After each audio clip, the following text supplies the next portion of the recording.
Please marry my daughter, my father-in-law implored. I was so taken aback by his words that my mind went blank. Her, Mary, you mean me and your daughter Emily? Emily is my ex-wife's sister. She's probably just graduated from college.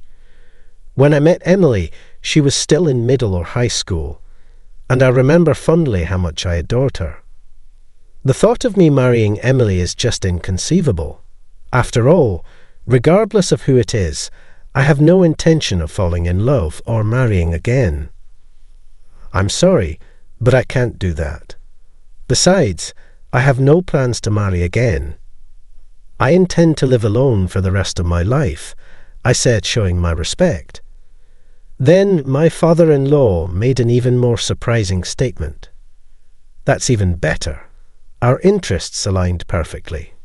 What? What do you mean? I asked. I'm John. 3 years ago, I lost my beloved wife, Laura. She passed away only 2 years after we got married. When my wife started feeling unwell, and we went to the hospital, she was suddenly given only a year to live. Laura endured painful treatments and fought bravely. She held on 18 days longer than her prognosis, but unfortunately, she passed away.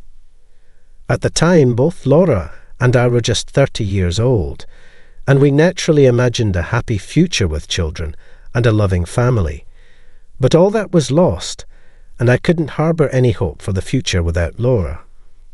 I couldn't imagine a happy life. That's why I thought.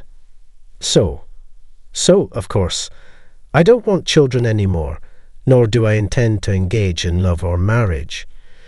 I live a modest life alone, hoping to reunite with Laura in the afterlife and finally live together. I've never been religious, but I find comfort in such thoughts. 3 years later, about a week after Laura's death anniversary, I hadn't seen my in-laws much since Laura's funeral and sorting out her belongings. But they contacted me after a long time. It's been 3 years since she passed. Without thinking deeply, I went to Laura's parents' house as an invitation. Laura's father is the CEO of a large corporation. Laura was the daughter of the CEO, and she worked at her father's company. I joined the company as a recent graduate and met Laura there. I'm not ambitious, so I never thought about promotions or climbing the corporate ladder. I was surprised to learn, after dating, that Laura was the CEO's daughter. Her father liked me and even talked about me being the next CEO. But after Laura passed away, I knew I wasn't the one to take over. So, I resigned from the company. It was a bit awkward meeting them again after all this time. However, what Laura's father said at their house was completely unexpected. Please marry Emily. I was so surprised that I went blank. Marry Emily? Me? Emily is Laura's sister. She must have just graduated from college or something. When Laura was alive, Emily was still in high school. And I remember how fondly I adored her. The thought of marrying Emily is just inconceivable. Regardless of who the other person is, I have no intention of falling in love or marrying again. Yet, the idea of marrying my late wife's sister is bizarre to anyone. Still, for my in-laws to make such a request, there must be a significant reason behind it. But I can't agree to it. I understand there might be circumstances. But I'm sorry, I can't do it. I haven't thought about marrying anyone other than Laura. I plan to live alone for the rest of my life, I said, showing my respect. Then my father-in-law made another surprising statement. That's even better. Our interests align perfectly. What? What do you mean? I was completely lost by the true meaning of his words, so I asked again. He then suggested, can I call Emily herself? I was confused but agreed. When my father-in-law called for Emily, she quietly entered, probably from the next room. She sat down in the chair next to her father, across from me. I've seen Laura and Emily get along many times, but I can't say I'm close to Emily myself. We've only had a few one-on-one conversations, and I thought Emily would be in trouble if she asked me to marry her. I'm really sorry for this sudden request, but Emily insisted. I was shocked again when my father-in-law said that. What? Emily, did I become even more confused? Seeing my confusion, my father-in-law said, "You guys talk about this together," and left the room. There was a moment of silence, and then Emily said, "I'm really sorry for suddenly making such a rude request. I think the last time we met, she was still a student." I was relieved to see she hadn't changed much from her humble and polite demeanour back then, despite such an absurd request. "Well, yes." Unsure of how to respond, I replied hesitantly. And Emily began to explain the situation. "I have a fiancé, but he was someone my father chose for me." Aha! I thought such situations only existed in dramas. Being the daughter of a big company CEO must be tough. My father loved my bright, kind, and intelligent sister Laura, and he always said he wanted you to take over the company. Losing both of them, I think he's desperate for an heir. Laura and Emily had no brothers. I guess the company really is in trouble with the successor issue. That's why he wants to marry me off quickly and prepare the next heir. But I don't want to get married. Not ever. Emily's eyes showed a strong resolve, clearly indicating her aversion to marriage. It felt intrusive to ask why she didn't want to marry, so I asked what concerned me most. "Then why do you want to marry me?" She didn't seem to have any affection for me. Emily hesitated before looking me in the eye and saying, "I thought everything would be neatly resolved with you. It's selfish of me. I don't want to marry, but I have to for my father. But I don't want to be in a romantic relationship. Initially, I thought it impossible to find someone who felt the same about marriage and love. But then I remembered you said the same at my sister's funeral. That's why I'm making this selfish request. I'm sorry." I finally understood why I was being asked such an absurd thing. Of course, I don't intend to have a marital relationship or children. If you join my father's company, you could become the next CEO, and the compensation would be substantial. I'll try to meet any questions or demands you have, so please consider it, Emily said. Aside from the fact of becoming my sister-in-law's husband, there was no particular reason for me to refuse. I'm not passionate about my current job, so working for my father-in-law, who needs me, seems like a way to be useful to someone. I have no siblings and my parents have already passed away, so entering or leaving a family register wouldn't affect anyone. The most important fact is Emily's desperation to the point of proposing such an unusual solution. If my marriage can help resolve this situation, it might be worth considering. However, the problem is that she is Laura's sister. Even though there are circumstances, I wonder what Laura would think if she knew I married Emily and lived with her. Even if it's not a romantic relationship, it might not sit well with her. Of course, Laura has passed away and wouldn't know, but I still didn't want to do anything that might sadden her or make me unable to face her, even if it seemed minor. What should I do? My own feelings are strong, but Emily's desperate plea is also reaching me. That's why I couldn't respond immediately, creating an awkward silence. Then Emily stood up, with her eyes filled with tears. "I know it's not something I should ask of my sister's husband, but please, I'm begging you," Emily said, her voice trembling. At that moment, I suddenly remembered seeing a similar scene in the past. Back then, still in her school uniform and quite innocent, Emily would cry so much she couldn't speak, and Laura would embrace and comfort her. Several times, Emily's expression would change, and then, always with a smile, she would say, "Thank you, sis," and leave, Remembering this, I finally made up my mind. If Laura could see us now, I felt like she would say, "I'm fine, so please take care of Emily." "I understand. I'll accept it," I said. Hearing my words, Emily expressed her gratitude many times. And so I ended up living a married life with my deceased wife's sister, Emily. But in reality, it was nothing like a marriage. We would eat separately, do our own laundry and dishes. We set up a rotation for cleaning common areas, and since we both worked, there was no financial interference.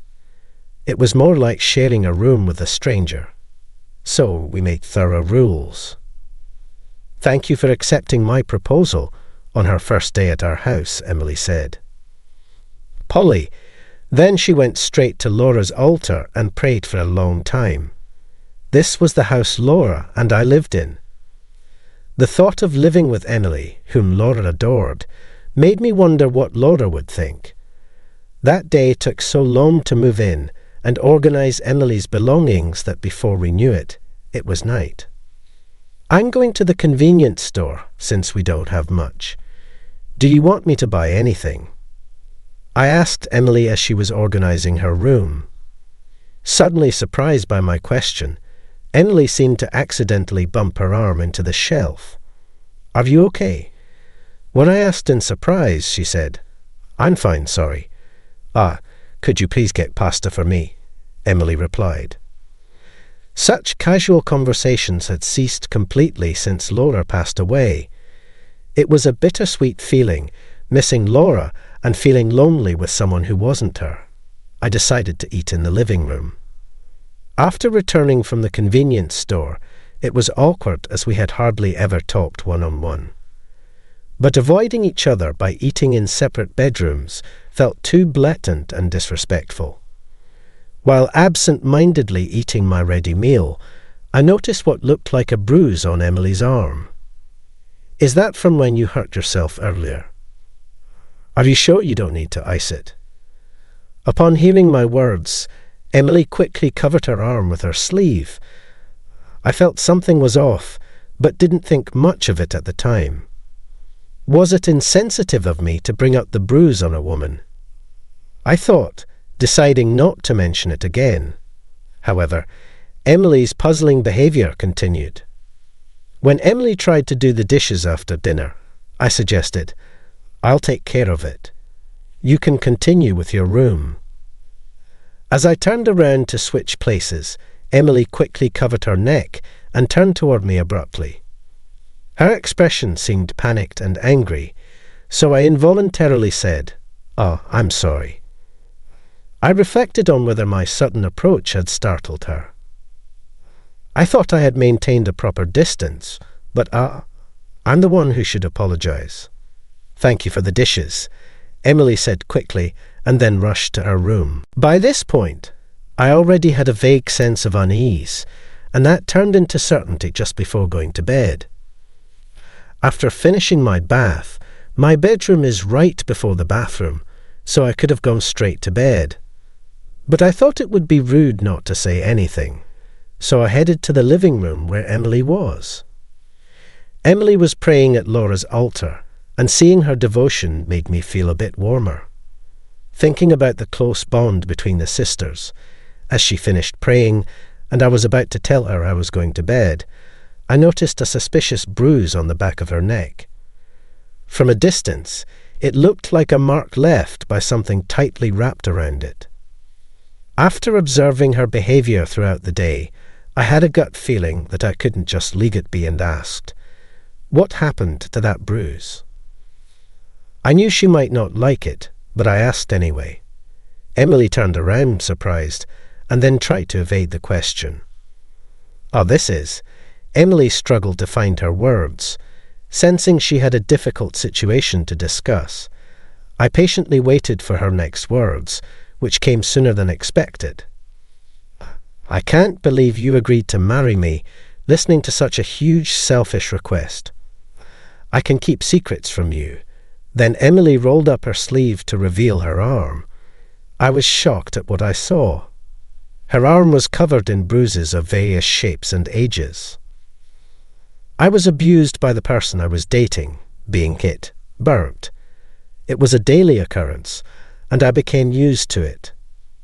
I knew I had to leave, but I couldn't because I loved him. I grew to hate myself more and more for being so weak, Emily spoke painfully. And then I realized why she was so scared when I went behind her. It reminded her of her traumatic experiences, I thought. But I was dumbfounded when he dumped me so abruptly, saying he'd found someone else he liked. I endured so much pain just because I didn't want to be hated by him, yet to be let go so easily was a shock. More than anything, I was surprised by how sad I felt about the breakup, even though the days had been so tough, Emily continued. The range of negative emotions on her face was palpable: sadness, frustration, fear. It pained my heart to see her like this, so different from the smiling face she used to show Laura. Since then, I've tried to start new relationships for a friend's introduction, but I developed a fear of men. Even a slight touch from a man made me tremble with fear, and just talking to them would set my heart racing. I used to dream of a normal life, getting married, having kids, but now I realize those dreams might never come true. I learned the hard way that the scars of abuse are lifelong issues, something I wish I'd realized sooner. And then, as if oblivious to her condition, my father-in-law-to-be announced our engagement. The thought of marriage was impossible for her, with her fear of men. Indeed, in this situation, it would be unfair to the person she'd marry. Emily, desperate to avoid marriage, thought of me. Since I knew her from before and wouldn't demand a romantic relationship given her condition, plus it would please her father, that's how she came to the idea of marrying me. I'm so sorry for involving you in my selfishness. My sister might even be angry. What am I doing? Emily broke down, all her pent-up emotions collapsing. She cried endlessly, tears flowing one after the other, words unable to capture her pain. It was reminiscent of the times when Laura was there, but now there's no Laura to comfort and reassure her. But I'm still here, just like back then. I may not be able to replace Laura, but I can carry on her legacy. Laura would definitely not be angry. She always said she wanted to be on your side no matter what. I'm sure Laura still wishes for your happiness more than anyone else. It's true that Laura isn't here anymore, but her love for you hasn't disappeared. So, let's calm down and really think about what will make you happy, I said. Emily nodded through her tears as I spoke. Then, after she had calmed down, I made a confession. First of all, I hadn't registered our marriage yet. I showed her paperwork for the marriage, filled out and meant to be registered today. There was no rush, so I decided to bring it back home to make sure this was really what she wanted. Emily was surprised, but I now think it was for the best. The wounds in your heart are immeasurable. Healing them might not be easy, but as long as you still have the true desire to someday marry someone you love and have children, I want to honor that wish. I'll do anything to support you as your brother-in-law, I said. Perhaps her true feeling had been buried under fear, haste, and consideration for her parents, but Emily's true hope was indeed here. Jess, thank you so much, Emily said, tears welling up again. Thus, Emily and I managed to avoid getting married at the last minute and started living new days. Of course, we stopped living together. We explained the situation to her parents. They understood, and Emily began visiting a clinic for mental health care. Although legally my marital relationship with late Laura had ended, the familial ties still existed. So, with her father's wish, I officially took on the role as the heir, being the husband of Laura. My stance of not marrying anyone but Laura hasn't changed, but now I have caring in-laws and a sister-in-law. Even though we're not related by blood, this alone has made me feel that I'm not living a life alone. At first, I thought marrying my late wife's sister was an absurd suggestion, but it's thanks to that proposal that I have this life now. Looking back, I think that it must have meant something. That's how I feel about it now. If Laura were looking down on us, I bet she'd say the same thing. I'm Jessica, and I grew up in a little home where there was always a fragrance of freshly baked bread. Dad's parents ran the family bakery, and I used to like helping Dad mix dough after school. Mom was different. She was a realtor who made more money than Dad ever did, and was always dressed sharply in suits and heels. Mother phoned one evening and said, "Jessica, come set the table." At 12, I was ungainly and gangly, with a strong interest in reading. On the way. As I arranged the dishes, I responded with a roar, devouring my page. I heard them come back online. Another slow month, Mom's voice dripped with disdain. "When are you going to get your act together?" Dad's reply was soft. "Sarah, please, not in front of Jessica." "Oh, who cares?" Mom snapped. She should know what a loser her father is. I gripped the edge of the table, willing myself not to cry. This was a common scene in our house. Mom belittling Dad, Dad trying to keep the peace. I knew Mom was angry about more than just money. She felt trapped in a life she never wanted. "Jessica," Mom barked, "where's my wine?" I scrambled to pour her a glass, my hands shaking as I set it down. Some splashed onto the tablecloth. Mom's eyes flashed. "You useless girl. Can't you do anything right?" Dad intervened. "It's just a little wine, Sarah. No harm done." Mom glared at him. "You're too soft on her. No wonder she's growing up to be just as pathetic as you." I fled to my room, burying my face in my pillow. I loved Dad fiercely, but I couldn't understand why he put up with Mom's treatment. As for me, I learned to make myself scarce, to be as quiet and unobtrusive as possible. The next morning, I woke to find the house eerily silent. No smell of baking bread, no click of Mom's heels. I crept downstairs to find Dad sitting at the kitchen table, his face ashen. "Where's Mom?" I asked, though I already knew the answer deep in my gut. Dad wordlessly handed me a note in Mom's elegant handwriting. It read, "John, I can't do this anymore. I'm leaving with Richard. He can give me the life I deserve, not this all-town nonsense. Jessica, don't bother trying to find me. You're just dead weight I don't need. John, you're a loser, and you've turned our daughter into one too. Goodbye and good riddance." I stared at the paper, feeling like I'd been punched in the stomach. Mom was gone. She'd abandoned us, calling Dad a loser and me useless in her parting shot. The next few months were a blur of legal proceedings and emotional turmoil. Dad filed for divorce and a motion to have Mom's parental rights terminated. I remember sitting in the cold courthouse, my sweaty hand clutching Dad's as we waited for Mom to show up. She never did. I zoned out as the adults talked, catching snippets like abandonment and unfit parent. When it was over, Dad squeezed my hand. "It's done, Katie," he said softly. "The divorce is final, and your mother's parental rights have been terminated. It's just you and me now." I nodded, feeling a mix of relief and sadness. Life got harder after that. Dad threw himself into work, spending long hours at the bakery. Despite being only 12, I took on most of the housework. I'd come home from school, do my homework, then start on dinner and laundry. 3 years passed in this routine. Then, just after my 15th birthday, everything changed again. Dad came home one day, his face a mix of shock and grief. "Uncle Pete died," he said, collapsing into a kitchen chair. "Oh, Dad, I'm so sorry," I said, hugging him tight. He hugged me back, then pulled away, his eyes wide. Katie, you won't believe this. He left me everything, almost $300,000. I'm his only living relative.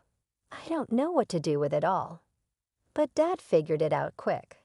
He invested a chunk of the money into the bakery, upgrading equipment and expanding the menu. Within months, our little bakery was the talk of the town. Dad hired more staff, extended the hours, and before we knew it, he was opening a second location across town.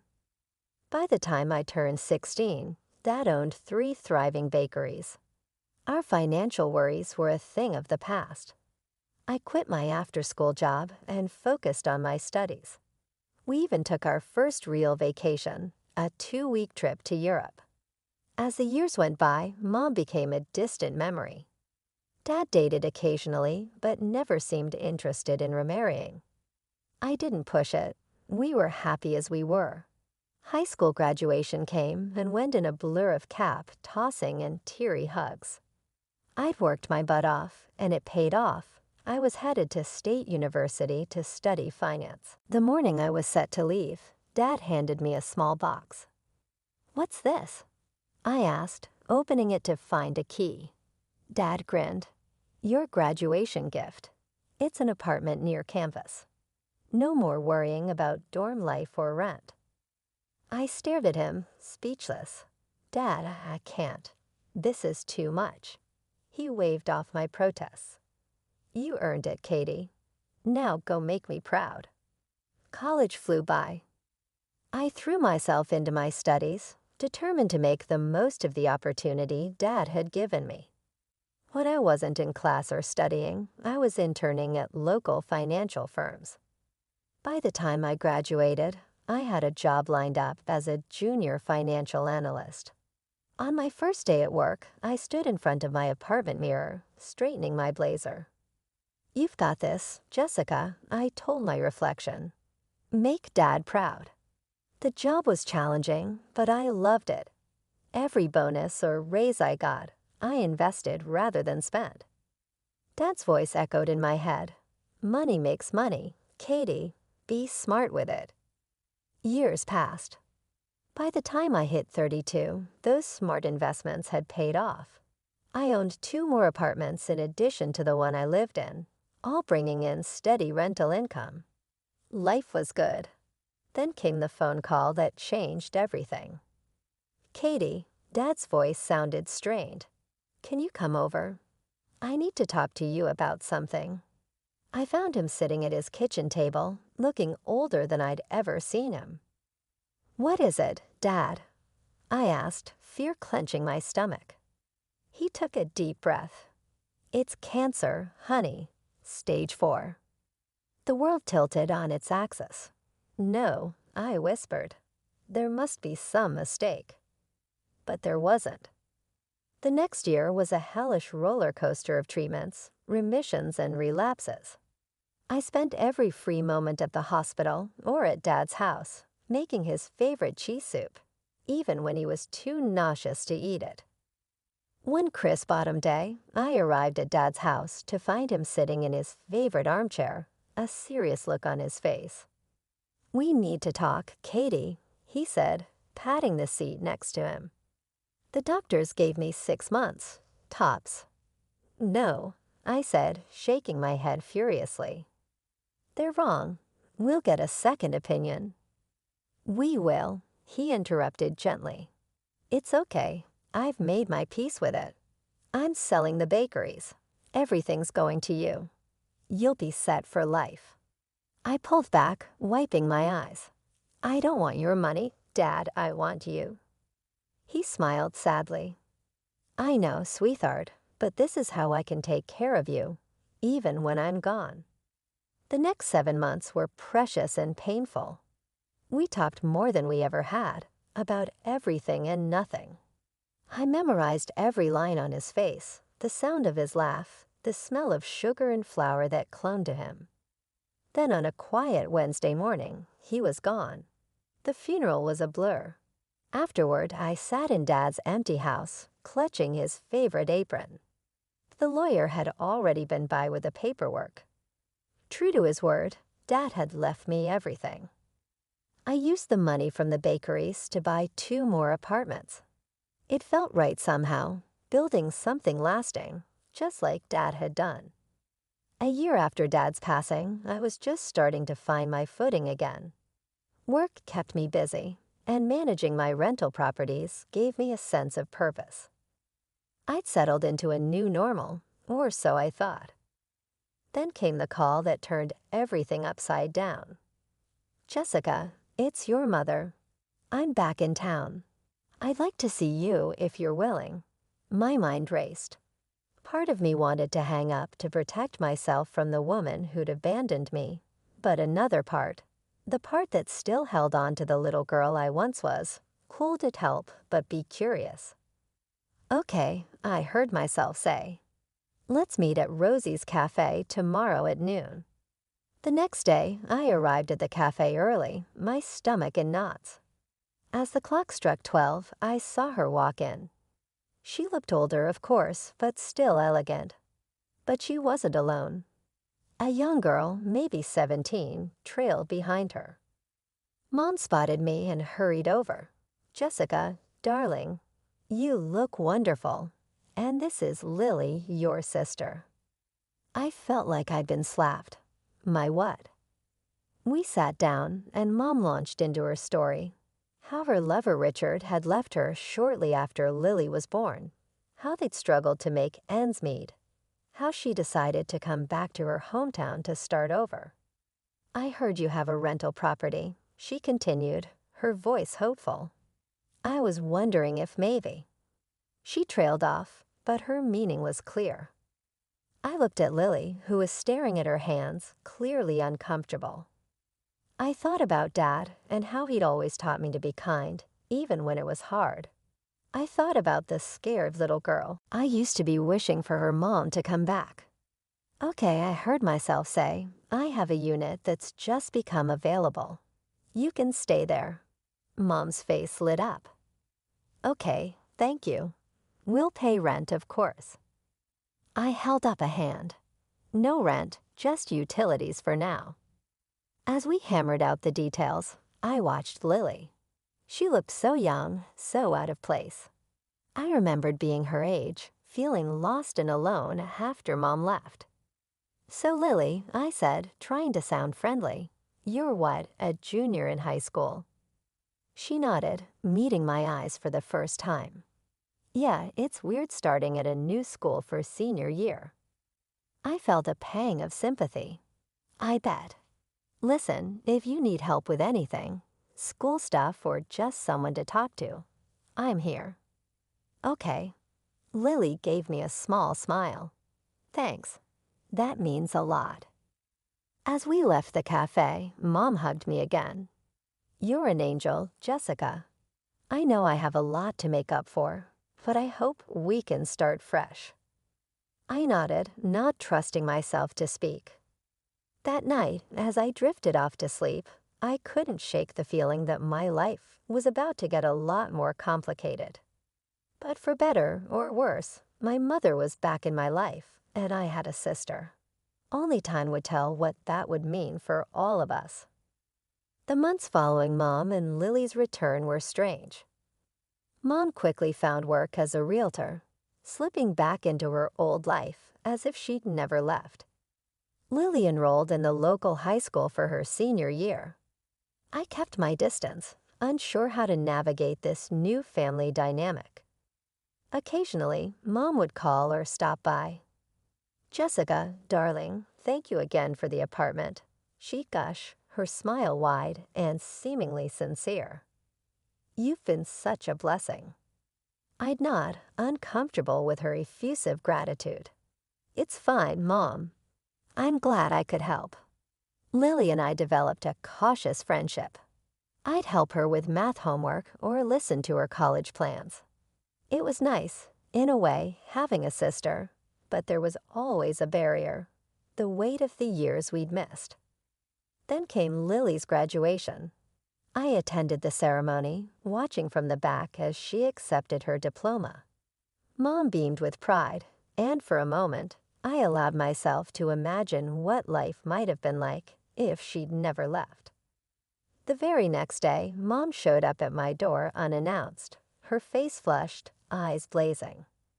"We need to talk," she snapped, pushing past me into the living room.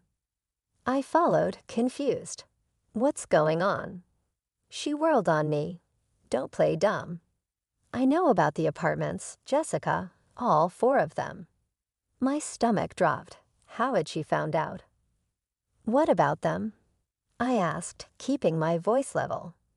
"You've been holding out on us," she shrieked, living the high life while Lily and I scraped by. I felt my temper rising. "Excuse me. You're living rent-free in one of those apartments. That's not enough." She spat. "Half of those properties should be mine." "I'm your mother." I couldn't help it. I laughed. It was so absurd. "You can't be serious. You lost any claim to my property when you abandoned us, remember? No parental rights, no child support." She changed tack, then her voice suddenly pleading. "Jessica, sweet, think about Lily. She needs money for college. If you just sold one apartment."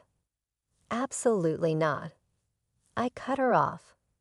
"Lily's education is not my responsibility." "How can you be so selfish?" Mom wailed. "After everything I've done for you." That was the last straw. "Everything you've done for me?" I repeated incredulously. "You mean abandoning me? Calling me useless in your goodbye note? Or wait, do you mean living rent-free in my apartment for months?" Mom recoiled as if I'd slapped her. For a moment, she just stared at me, her mouth opening and closing like a fish out of water. Then, without another word, she turned and stormed out, slamming the door behind her. I stood there, shaking with anger and hurt. How dare she? After everything, how dare she try to guilt me like this? I sank onto the couch, my head in my hands. I'd known deep down that letting Mom back into my life was a risk, but I'd hoped, well, I wasn't sure what I'd hoped for. As the adrenaline faded, I felt a deep, aching sadness.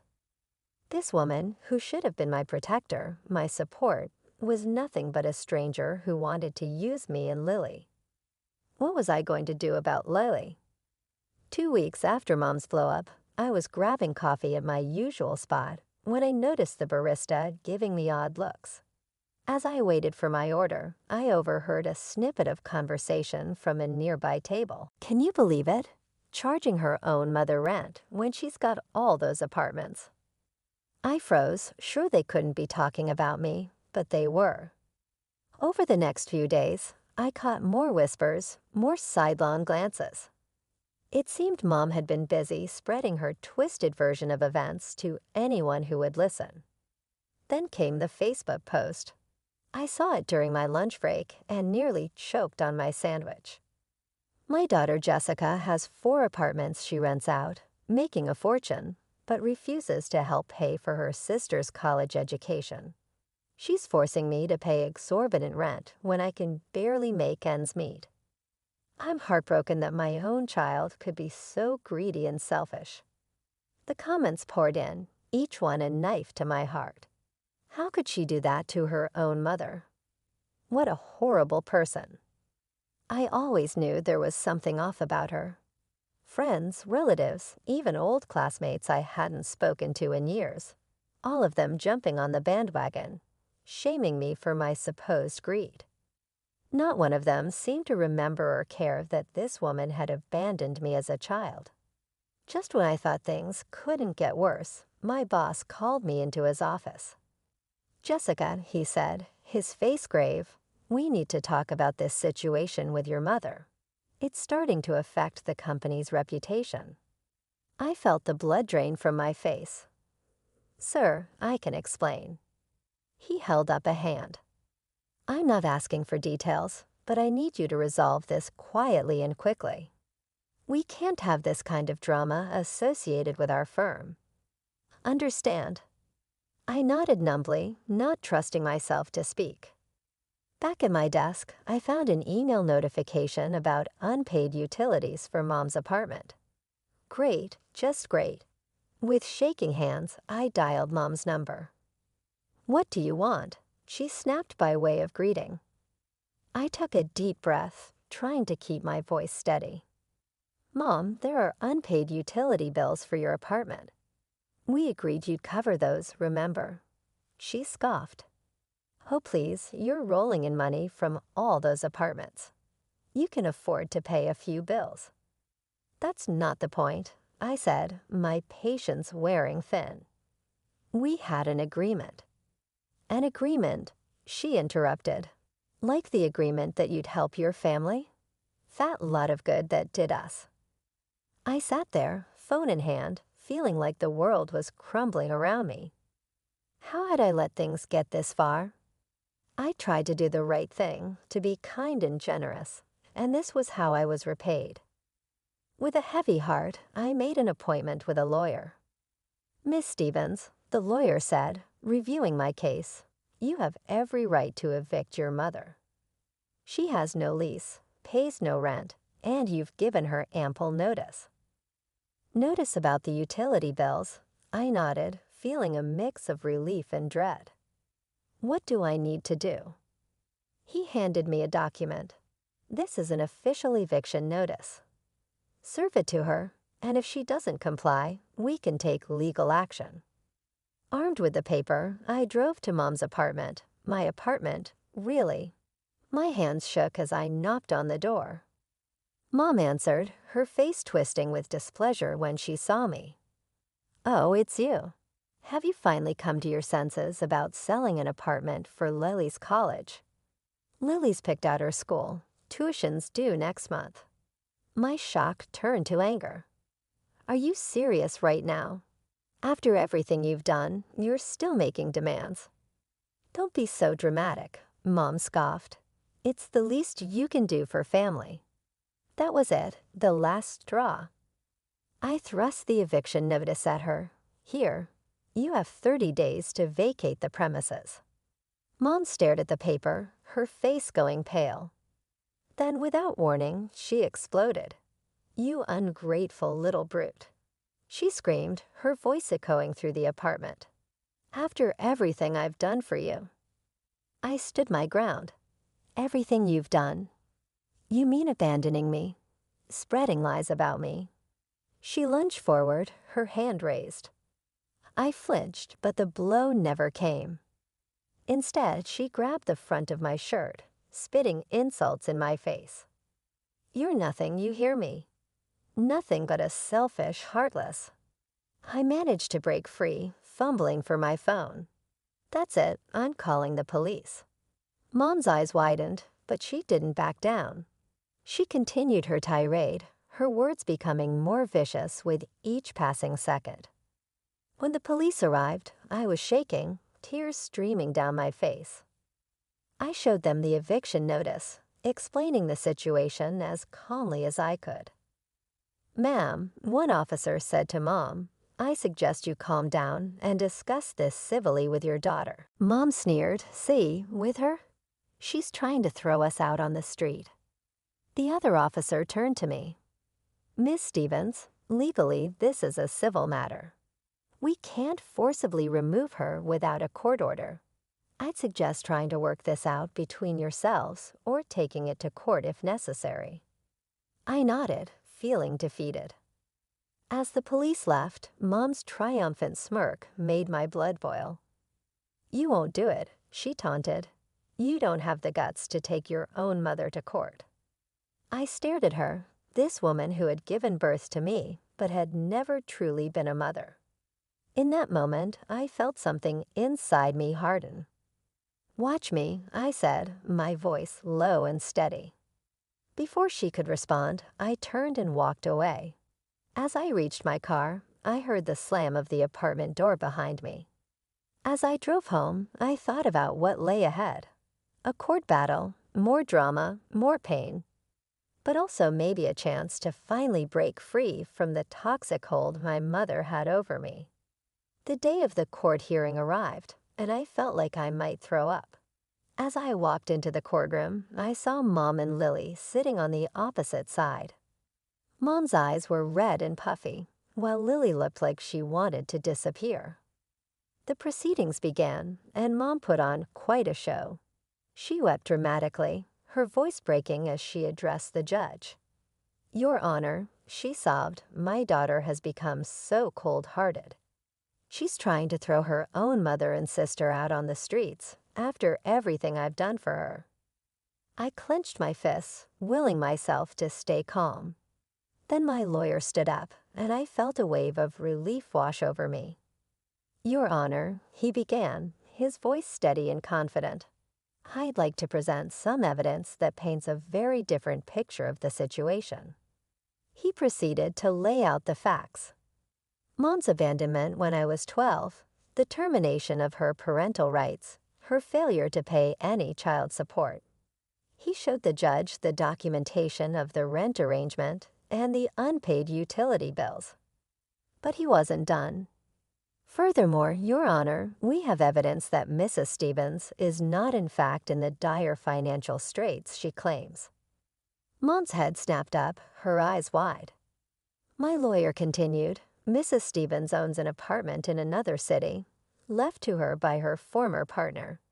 She currently rents out this property for a substantial monthly income."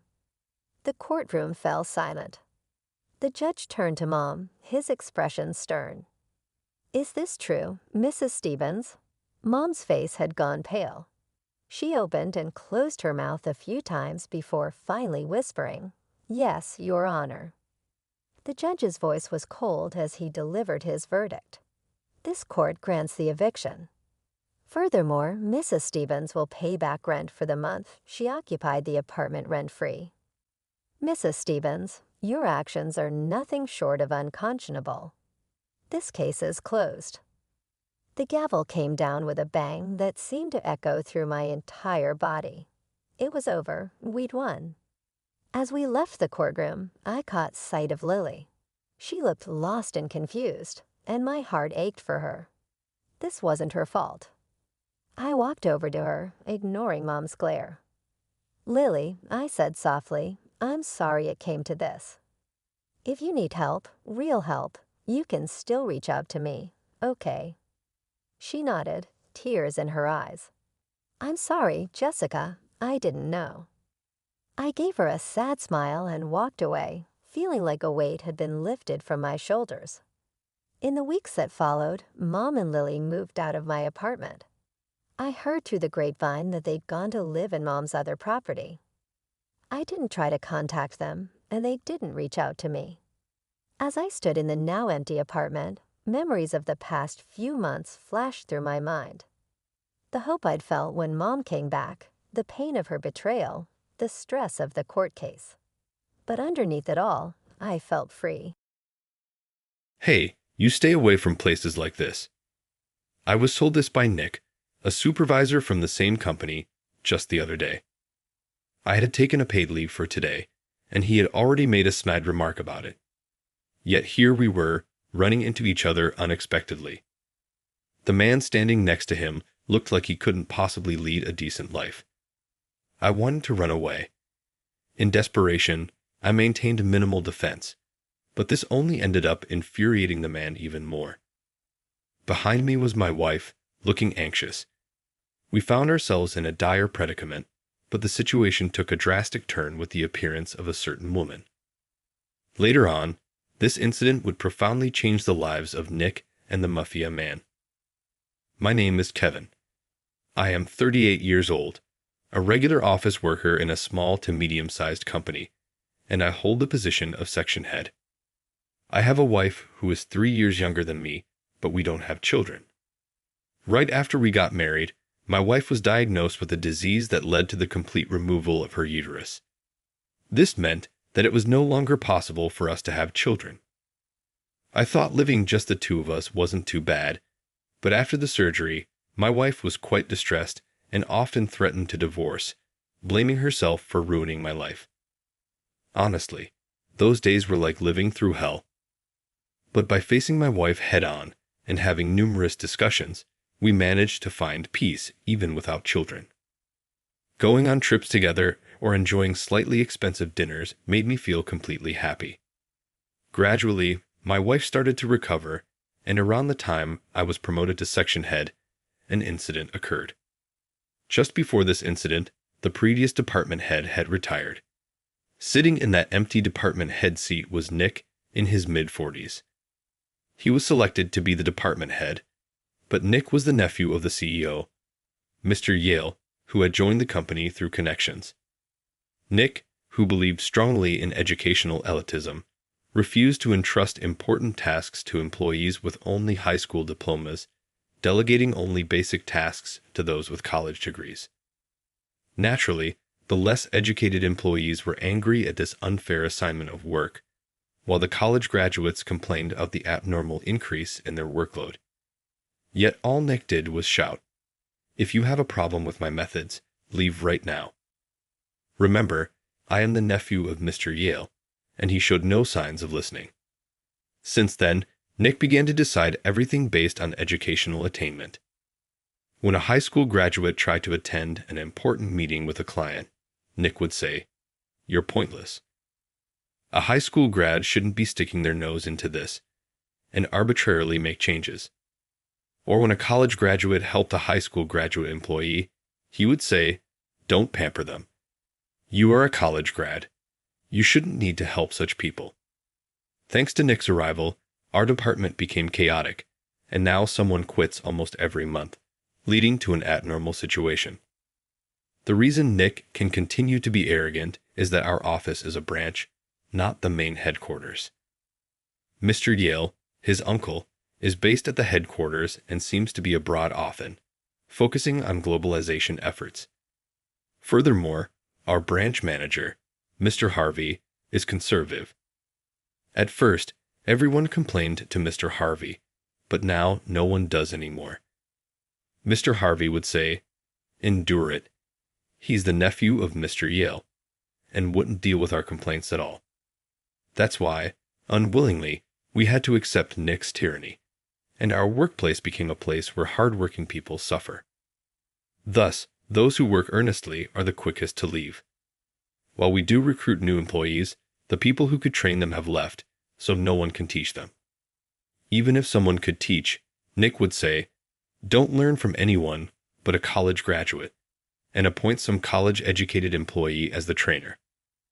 Consequently, college graduates not only have a heavier workload, but now also have to train new hires, leading some to mistreat the newcomers. This means that the new hires don't develop well, and within 2 or 3 months they leave, worsening the atmosphere further. Employees who can't leave are mostly those with families. They need money for their children's education, their wives are expecting, or they are paying for their parents' care in nursing homes.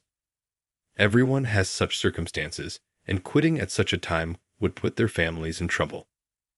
Nick knows this and seems to exploit it. If something happens, he would tell the male employees, "If you run away, your wife and kids will suffer, won't they?" And to the female employees, "In this day and age, no one would hire a woman with kids like you if you leave such a good company." Everyone is looking for a job change, but it's hard to find a good place, and knowing that others will suffer if they leave makes it difficult for them to actually quit. I am one of those people. Recently, my wife and I have been planning something, so I cannot afford to be unemployed. Additionally, our income greatly affects our plans. Therefore, I absolutely have to find a company that offers better conditions and is okay in terms of salary. It's hard to find such a company, and my job hunting efforts aren't going well. This method of Nick's, taking employees' families hostage, puts everyone under immense stress. Gradually, the branch's performance started to decline. Annoyed, Mr. Harvey forced us into unreasonable overtime and mandated work on holidays, creating a chaotic situation. I was living amidst the uncertainty. Perhaps due to such a lifestyle, my spirit was considerably drained. But then, unexpectedly, I received a call from someone. It was from my mother, who lives far away with my sister. "Mike's 3rd death anniversary is coming up, so come back home. And isn't Kate's birthday soon?" She's always been so focused on the house and hasn't married, always staying single. Let's at least celebrate with just us. Though I had planned to return for my father's 3rd death anniversary, it was surprising that my mother wanted to celebrate Kate's birthday. In our family, the women are quite strong, and usually, my sister and my mother have been at the forefront of everything. I remember my father saying with a laugh that I couldn't hold a candle to the way my mother and my sister officially managed the house. Of course, my wife was invited too, and when I checked with her, she was happy about it. So I replied okay to my mother and had already submitted a leave application at work. As expected, Nick sneered, taking leave. It's such a busy time, huh? Well, there's limited stuff a high school grad like you can do anyway. Do as you like. At least we had planned to take leave on Friday, fly back with my wife, and meet my mother at a restaurant she had chosen on Saturday night. Then the day arrived. The traffic's bad, and the taxi isn't moving much. Sorry, but could you go ahead without me? Having just received this message from my mother, my wife, and I decided to go ahead into the restaurant. We had reserved a private room in the back, but had to pass the counter seats to get there. As we were being led by the staff, a voice called out from the side, "Hey, isn't that you, Kevin? Wondered what you'd do taking leave. A date with your wife in the distant suburbs. I don't mind, but it's a shame the burden falls on other employees. Actually, what's a guy like you doing in a nice place like this?" Turning around, there was Nick with his usual irritating smirk. I had heard from a colleague that Nick was also going back home or something, and he had dumped his work on others before leaving on Friday. Beside him sat a burly man who clearly didn't seem like a decent person. He scrutinized me from head to toe as if sizing me up. Feeling uncomfortable, I tried to pass by with a brief greeting, but Nick grabbed my arm to stop me. "Wait a minute. Since we're here, let me introduce you to this guy. This is my friend Tucker, and this is one of my subordinates, not much to show for himself, just a bottom feeder with only a high school diploma." Before I could say anything, Nick condescendingly introduced me.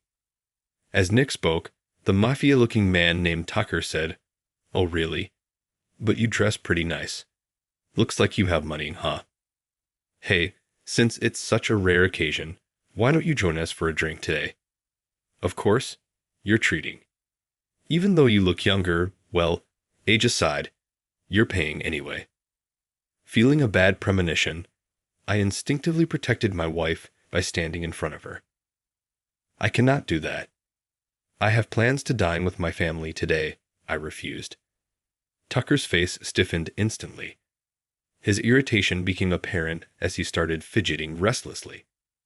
Nick had a look of exasperation as if saying, "Just go along with it." I had no time to deal with these guys, so I turned on my heel to head to the private room, but an irritated Tucker said, "Wait," and continued, "Don't you see? I'm a mafia collecting protection money around here. Do you understand what happens if you defy me? Is it okay if something happens to your wife behind you? Huh?" Tucker's gaze alone was intimidating enough to make one tremble, and for a moment my legs froze. My wife looked at me with concern and anxiety. I could simply give Tucker and Nick some money to resolve this for the safety of my wife, but it didn't feel right to yield to such tactics. I struggled to control a strong impulse and responded firmly, "No matter what, I will not comply with your demands." Just as I spoke, Tucker, seemingly reaching his limit, abruptly stood up from his chair. "What are you doing?" A commanding voice echoed through the small restaurant. Everyone's gaze shifted to the entrance, where a petite woman was standing. Startled, I checked the time. About 5 minutes had passed since we entered. Wearing large sunglasses and sporting nearly blonde long hair, she exuded an impressive aura. For a moment, I thought I saw Tucker's eyes waver. Meanwhile, Nick, unaware of who the woman was, shouted at her, "Who are you, lady? Outsiders should keep their mouths shut." Ignoring his words, the woman approached us with a click of her high heels. Then to me, she said, "You, if you're even the son of Mike, You need to pull yourself together. I feel embarrassed as your sister." Surprisingly, I was the one being scolded. Scratching my head, I apologized. "Sorry, Kate." At that, Tucker let out an almost scream-like shout. His sister. To Nick, it must have seemed irrelevant that the sister I was going to have dinner with had appeared. But to Tucker, my sister Kate seemed to be someone special. He started trembling as he looked at her. Nick was taken aback and asked him, "What's wrong?" Ignoring Nick, Tucker greeted her energetically. "Kate, it's been a while." Kate slightly shifted her pitch-black sunglasses to look at Tucker and burst out laughing. "Oh, it's you, Tucker. I was wondering who dared mess with my brother and sister, huh?" By the end of her sentence, her expression had turned serious, and Tucker seemed only capable of trembling. Nick, still not understanding the situation, looked back and forth between us. As Tucker desperately told him, "Nick, you better apologize. It's for your own good," Nick seemed to grasp what was happening. Nick slowly apologized to her. Sighing, she turned to Tucker and asked, "Who taught you to be a nuisance to others? Me or Mom? Surely not Dad, right?" Tucker shook his head vigorously, denying her words. Nick whispered to Tucker, "Who is this woman?" Eyes wide, Tucker corrected him. "How dare you say this woman? She's the underboss of our mafia family." Realizing everything, Nick trembled as he uttered, "Even a woman and the underboss of a mafia family?" This was a sensitive point for her. At Nick's words, her eyebrows twitched and her face contorted with displeasure. Though Tucker had been pale with fear before, now his face turned completely white. Indeed, as Tucker said, she is the underboss set to take over the top spot of a mafia family. She is actually feared by the members. Typically, men dominate the top ranks of the mafia, and many might have heard of the term gangster's wife.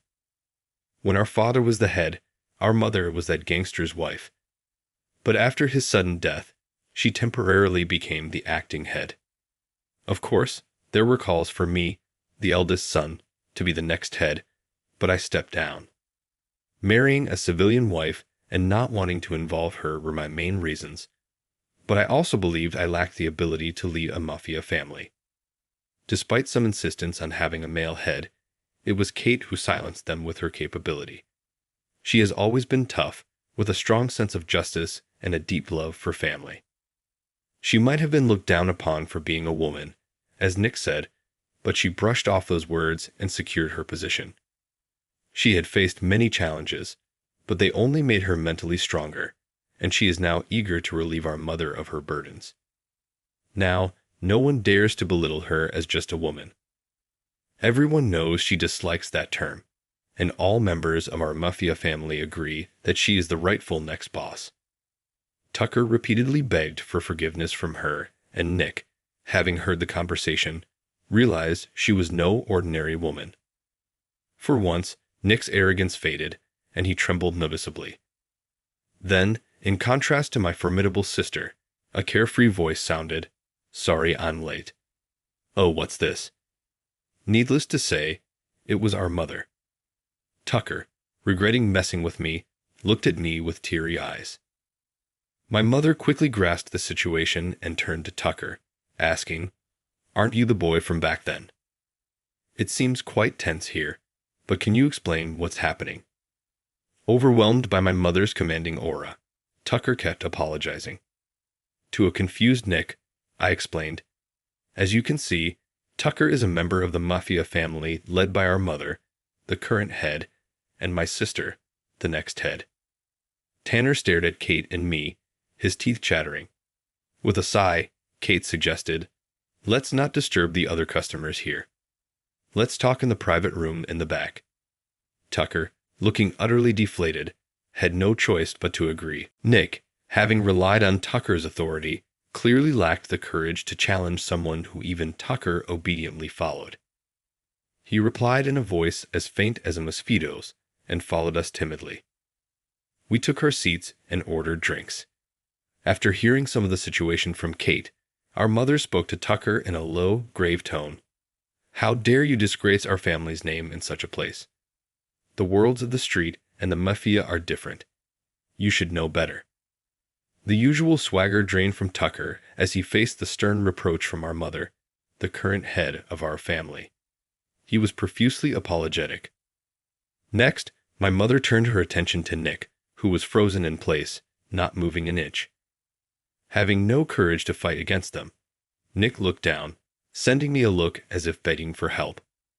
I'm sure Nick also believed that I wouldn't come to his rescue, but he knew all too well that it was only now, after he had repeatedly been sarcastic towards me, that he found it convenient. Indeed, the way Nick looked at me seemed less hopeful and more like a faint glimmer of hope. In the worst case, he might be crushed by our family. If Mr. Yale ever found out about this, Nick could be demoted from his managerial position for colluding with the mafia. As the saying goes, the eyes are the windows to the soul. Nick spoke volumes with his eyes alone. I sighed softly and spoke to my mother, who looked like she was about to explode in anger. It's partly my fault. I should have stood up for myself instead of backing down. Both Nick and Tucker looked stunned, as if they had never expected me to defend them, their faces showing a glimmer of hope. Kate then said to me, "Are you showing them mercy? From what I just heard, that person looked down on you just because you only finished high school and practically humiliated you in public. You're still going to forgive him?" Nick, at a loss for words, tightly closed his eyes. Tucker started to look visibly nervous. My mother remained silent, observing the situation. I slowly began to speak, sharing my thoughts. I don't like conflicts. You two should know this best. Don't resolve matters by force, but by dialogue. Wasn't that Dad's favorite saying? I may not be as strong as you and the others, but I can engage in dialogue. With that, I straightened my posture and looked Nick in the eye. Nick seemed momentarily confused, but then returned my gaze seriously. You were anxious, weren't you? Being the nephew of Mr. Yale, you feared not being taken seriously.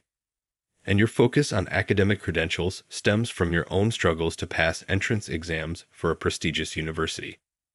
While that's an achievement to be proud of, it doesn't mean that all employees who didn't go to college have given up or dropped out.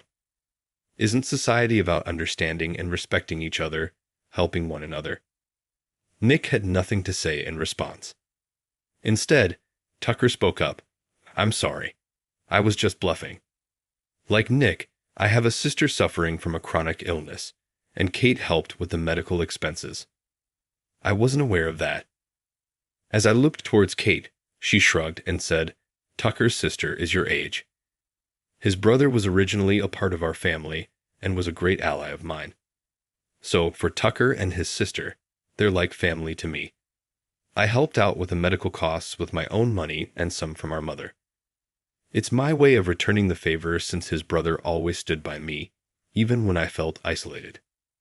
While I was surprised to hear about this connection between her and Tucker, it seemed just like her to go to such lengths. My mother also silently approved of what Kate was doing as the next head of the family. Tucker apologized again for his misconduct. Even though I was unaware, I ended up repaying your kindness with betrayal. You said you would cover the full amount, but I'll work and pay it all back. Before Kate and my mother could respond, I said, There's no need for that. Tucker looked back at me, surprised. I continued to express my thoughts. Indeed, what you did could have tarnished our family's reputation.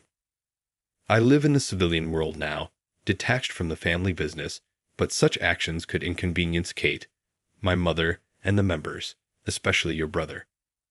Pausing for a moment, Tucker seemed to take my words to heart, giving me a serious look. I added, But you've managed to apologize properly. Normally, one might make excuses to justify their actions. You could easily say that since I'm no longer involved with the family business, it's none of my business, but you didn't resort to such tactics. Instead, you admitted your mistakes openly. I don't think Kate and the others would impose further punishment on someone like that. With that, as if breaking the tension, my mother burst out laughing. I was momentarily flustered, thinking I had said something odd. But then she, no longer the head of our family, but as a mother, said to me, "You're becoming more and more like your father." Normally, I would have to condemn Tucker for tarnishing the family's name, but as you said, he's taken responsibility and apologized. This time, I'll forgive him for your sake. I was relieved.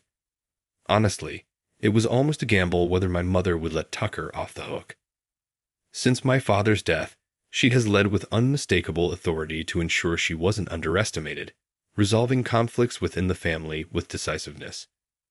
Kate, too, had made considerable efforts to demonstrate her capabilities, deeply understanding what it means to be part of the mafia.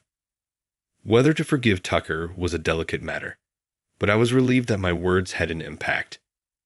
Tucker, likely never expecting this outcome, teared up and grasped my hand, saying, "Thank you for protecting me, even though I was so rude." Out of the blue, I slowly shook my head in response to his words. I hadn't really protected Tucker. I had simply stood by my own principles and followed through with them. When I explained this, Tucker, deeply moved, said, "You are my hero," and showed respect for me, even though I'm younger than him. Feeling a bit odd, I asked him to stop saying that. "Please don't say it like that. That's not really my style," I said hesitantly. Perhaps finding it amusing, Kate burst out laughing, dispelling the somber mood, and my mother suggested we toast with some beers that were just brought out. While looking apologetic, Tucker accepted a beer mug. However, Nick, who had been silent until then, politely declined and said, "I need to cool off outside. Tucker, stay here," before he stood up and left the restaurant. I debated whether to follow Nick, but finding no words to comfort him at the moment, I decided to let him be. Ultimately, with one more person, we went ahead and celebrated Kate's birthday as planned, enjoying a delightful meal together. Nick didn't return to the restaurant after that. Having completed my father's memorial service, I returned to the apartment where I live with my wife. When I went to work as usual the following Monday, something felt off. The office, which had been frantic lately, was unusually calm and settled today. I went to my desk and asked a colleague next to me what happened. Apparently, Nick had been transferred or something, and someone who came in temporarily this morning was now in charge. Thanks to him reverting the work assignments Nick had messed up, the daily chaos had settled down. We, the high school graduate employees, had been idle for a while, so we started to regain our motivation. Meanwhile, the college graduate employees finally had some breathing room. 6 months after Nick suddenly disappeared, the department had returned to its previous calm state. One day, on my way home, I heard children's voices from the park and instinctively looked in that direction. There, in a suit, Nick was sitting on a bench. I hurried over and called out, "Nick." He turned around in surprise and smiled weakly. It was a surreal scene. 2 middle-aged men sitting on a park bench, but I didn't mind and listened to Nick. "I've never met someone with a heart as clean as yours, and it made me feel ashamed of myself. Everything you said back then hit the nail on the head." I was panicking, resenting the high school grads for not having it as tough as me, just fueling my own competitiveness. That realization made it impossible for me to go back to the office. He accepted a cup of coffee I bought from a nearby convenience store. As he thanked me and drank it, Nick's profile looked somewhat lonely. Right after that incident, he confessed everything he had done to his uncle, Mr. Yale, and asked for a disciplinary leave of his own accord. Starting that Monday, Nick had taken voluntary leave and proceeded with his resignation without telling any of us. Apparently, he couldn't face us. He had been job hunting since then, but it wasn't going well. Realizing how much he had relied on connections for his job before joining our company, he had been living as a part-time worker, having quit a well-known company within a year despite graduating from a prestigious university. Unable to cope with the reality that there were always bigger fish, worried about such a nephew, Mr. Yale had given him a chance at our company. Lost for words, I hesitated. But then, Nick, in contrast to his earlier demeanor, smiled brightly and said, "I've realized just how flawed I am. I can't stay here. I've decided to apprentice under the owner of the restaurant where Tucker works. It's a fresh start, but this time I feel like I can pull it through." Surprised by his story, it turned out that Tucker had stopped his half-hearted involvement with the Mafia family and started working as a restaurant chef. That place was a restaurant his sister used to visit when she was healthy. He was determined to make meals for her once she was allowed to leave the hospital or come home temporarily. Of course, Kate hadn't billed him for the medical expenses, but Tucker had decided to save up a significant amount to repay her someday. Inspired by Tucker's actions, Nick decided to join him as an apprentice for his own self-reflection. The restaurant owner was short on hands and grateful for the help, and Nick was set to leave by plane the next day. "This is probably my last time wearing a suit and walking through the city. I sat here because the sunset looks the most beautiful from this spot," he explained. After listening to him, various words came to mind, but what I needed to say to Nick right then weren't words of consolation or encouragement. Slowly, I raised my head and looked towards Nick, saying, "Take care." Surprised by my unexpected farewell, Nick briefly showed a stunned expression, but quickly smiled and replied, "Yeah, I'll be off then. You take care too." 3 years passed. I visited my hometown again and knocked on the family home's gate. Instead of the typical scene of underlings lined up, I leisurely walked down the path leading to the house, taking in the view of the garden. Upon seeing us, my mother immediately brightened up with a big smile and exclaimed, "Welcome back." Then, without paying much attention to me, she immediately turned to my wife and said, "I know it's been tough, but please continue to support him." My wife responded with a smile and handed a precious baby she was carrying to my mother. Carefully cradling her, my mother looked at her peaceful sleeping face and said, "Hello there, Grandma's here." Yes, we had welcomed a new life into our family. Since my wife doesn't have a uterus, this child isn't our biological offspring. Although the child came to us through special adoption, she's already an important part of our family.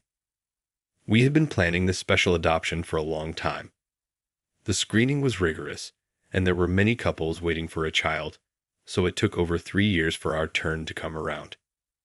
But having finally been able to welcome a child into our family, we brought her to my mother, who had been looking forward to this moment. In fact, the child's birth mother was from this area, which was one of the reasons we moved here after the adoption. It took a while for us to settle down, and for me to feel comfortable showing the child to my mother, but she was visibly overjoyed to meet her grandchild. My wife also gazed lovingly at our child. For me, it wasn't important whether the child was born to my wife or not. What mattered was that this child had come into our lives, and I felt it meaningful to raise her as our own.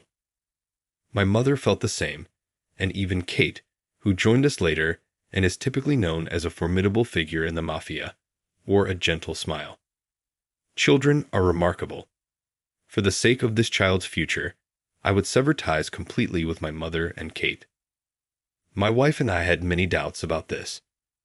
After all, it wasn't my idea, but one that my mother and others had decided upon after months of deliberation following the child's arrival. We decided to respect their decision. Thus, today was the first and last day for my mother and others to meet this child.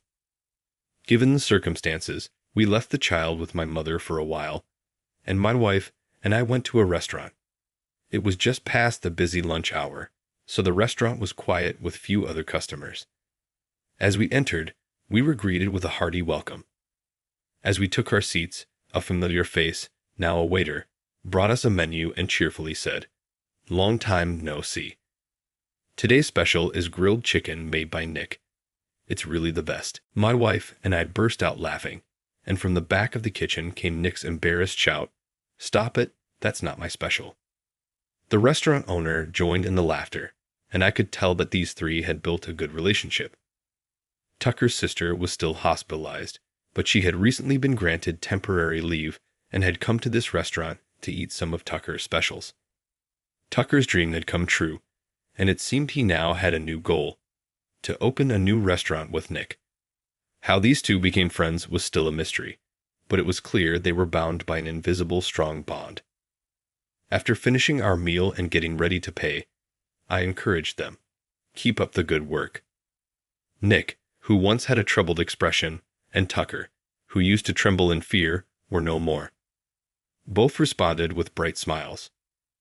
Yes, life exists as uniquely as there are people, and if one were to look into their history, they would find a mix of highs and lows. Feeling that I had glimpsed a part of that, I felt strangely moved. I would now build a life with my newly adopted daughter and my family. With that prospect of future joys, my wife and I left the restaurant hand in hand. I never expected my life to implode over a plate of mushroom risotto. Looking back, I should have seen the warning signs, but love has a way of blinding you to the obvious. My name is Cassidy, and until last Tuesday, I thought I was living the dream. I had just finished a brutal double shift at St. Mary's ER, where 3 traumas and a coding patient had left me running on nothing but stale coffee and determination. All I wanted was to crawl into bed and sleep for days. Instead, I found myself sitting across from my boyfriend Nolan at Bella Luna, our favorite Italian restaurant, staring at an engagement ring nestled between 2 perfectly seared scallops. "Cass," Nolan said, his voice trembling slightly. "These past 8 months have been incredible. I know it might seem fast, but when you know, you know, right?" The candlelight caught the diamond sparkle, making my head spin. Or maybe that was the exhaustion. Either way, I felt like I was underwater, watching everything happen in slow motion. Nolan, I don't know what to say." My throat felt tight, and the words came out barely above a whisper. He reached across the table, taking my hand. "Say yes. We can start our life together, build something amazing." My mother's already excited about helping with the wedding plans. And there it was, the mention of Evelyn. I'd only met her twice, but both times left me feeling like I'd been thoroughly assessed and found wanting. She had this way of smiling that never quite reached her eyes, especially when looking at me. "You've already told your mother?" I pulled my hand back, trying to ignore the hurt that flashed across his face. "Well, yeah. I needed her opinion on the ring, and you know how she is about family decisions." Family decisions. The phrase echoed in my head, bringing back memories of my grandmother's warnings. "Cassidy," she'd said just last week over our weekly Sunday tea, "that boy's got a mother who'll never cut the apron strings. Mark my words." I forced a smile, buying time. Can I think about it? It's just, with my shift, and everything's happening so fast. "Of course," Nolan said quickly, but I caught the disappointment in his voice. "Take all the time you need." Though Mom's already looking at venues for June. 3 months away. My stomach lurched. "I should get home," I said, standing up too quickly. The room swayed slightly. "Early shift tomorrow." "Let me drive you," Nolan offered, already reaching for his keys. "No, I'll grab an Uber. I need some time to process." I leaned down to kiss his cheek, catching a whiff of his cologne, the one Evelyn had given him for Christmas. Outside, the spring air felt thick with humidity. I called my best friend Brooke while waiting for my ride. "He did what?" she practically screamed through the phone. "After 8 months? And Evelyn's already planning the wedding." "I don't know what to do," I admitted, watching traffic pass by in a blur of headlights. "Something feels off." "Listen to that feeling," Brooke said firmly. "Remember what happened with your parents?" I did remember. Their whirlwind romance, rush marriage, and the devastating car accident 2 years later that left me an orphan. My grandmother had raised me on stories of their passionate but volatile relationship, always ending with the same advice. "Love needs time to grow roots, sweetheart." My phone buzzed with a text from Nolan. "Mom wants to have lunch tomorrow to discuss wedding details. She's thinking the Grand Plaza Hotel." Before I could respond, another message came through. "She's so happy about this, Cass. Please don't disappoint her." Something cold settled in my chest. Not please don't disappoint me or what do you think, but don't disappoint her. As my Uber pulled up, I realized two things with startling clarity. I wasn't ready for marriage, and more importantly, I wasn't the only one saying yes to this proposal. I was just the only one being asked. The Grand Plaza Hotel loomed over me like a gilded prison. I smoothed my dress, the one I'd rushed to buy this morning because nothing in my closet was appropriate for the occasion, according to Nolan. My engagement ring felt heavy on my finger, a weight I still wasn't sure I wanted to carry. Evelyn Hayes sat waiting in the hotel's restaurant, perfectly poised in a cream-colored suit that probably cost more than my monthly rent. Her smile reminded me of a nature documentary I'd once watched about predators. Cassidy, darling. She air-kissed my cheeks. I took the liberty of ordering champagne. We simply must celebrate properly. It's noon, I said, settling into my chair. And I have a shift at 6. Nonsense. Once you're married to Nolan, you won't need to work those dreadful hospital hours. We've discussed it, and he agrees it's best if you cut back. My fork clattered against the plate. You've discussed my career? Of course. She waved her hand dismissively. Nolan needs a wife who's available, not exhausted from dealing with other people's emergencies. Besides, we'll need your help with the family business. Family business? This was the first I'd heard of it. Oh, didn't Nolan mention? We're launching a new tech startup. He'll be CEO, naturally, but we'll need someone to handle the social aspects. Charity galas, investor dinners. She paused, examining me with barely concealed doubt. Though we'll need to work on your presentation first. The waiter arrived with champagne, and Evelyn immediately took control, pouring generous amounts into both our glasses. Now, about the wedding. I've reserved the Grand Plaza's ballroom for June 15th. The guest list is around 300. 300. I choked on my sip. That's not what we... Darling, this isn't just about you. The Hayes name carries certain expectations. Speaking of which, she reached into her designer bag, pulling out a thick folder. Here's the prenuptial agreement. Standard stuff, really. Just protecting everyone's interests. My hands shook as I opened the folder.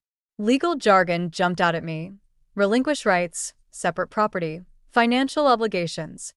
There's also a clause about maintaining certain social obligations.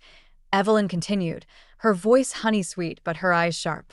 Monthly family dinners, holiday traditions, that sort of thing. And, of course, the requirement to participate in family business ventures. My phone buzzed, a text from Brooke. How's lunch with Satan? I wished I could tell her just how right she was. I'll need to have my lawyer review this, I said, closing the folder. Evelyn's smile tightened. Oh, there's no need for that. Nolan's already approved everything. We just need your signature by tomorrow to keep things on schedule. Tomorrow? I stood up abruptly, my chair scraping against the floor. I need air. Cassidy. Evelyn's voice turned stern. Sit down. We haven't discussed the most important matter yet. Reluctantly, I sat. Nolan's father has been trying to contact him, she said, her composure cracking slightly. I need you to understand something. That man abandoned us, left us with nothing. Nolan doesn't know this, but I'm still paying off debts from that time. My son's support is all I have.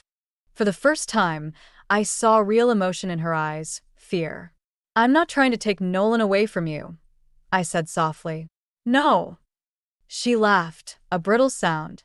Every decision you make, every hour you want him at that tiny apartment instead of helping with the business, every suggestion about moving away for your career, it all threatens what we've built.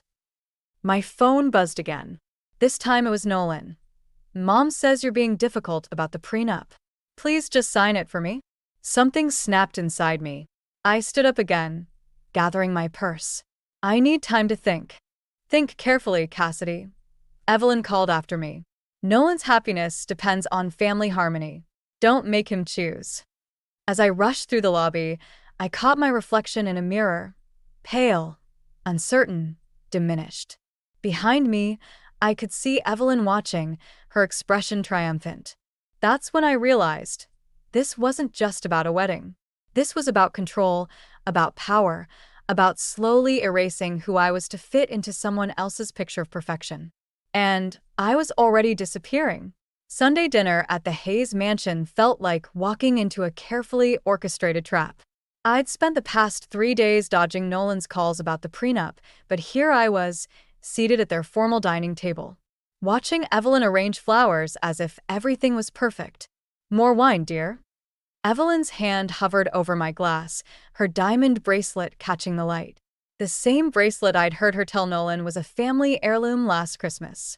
I'd seen its twin in a boutique window last week, price tag still attached. "No, thank you." I pushed my glass away. "I need to keep a clear head for my early shift tomorrow." "Still insisting on working?" She clicked her tongue.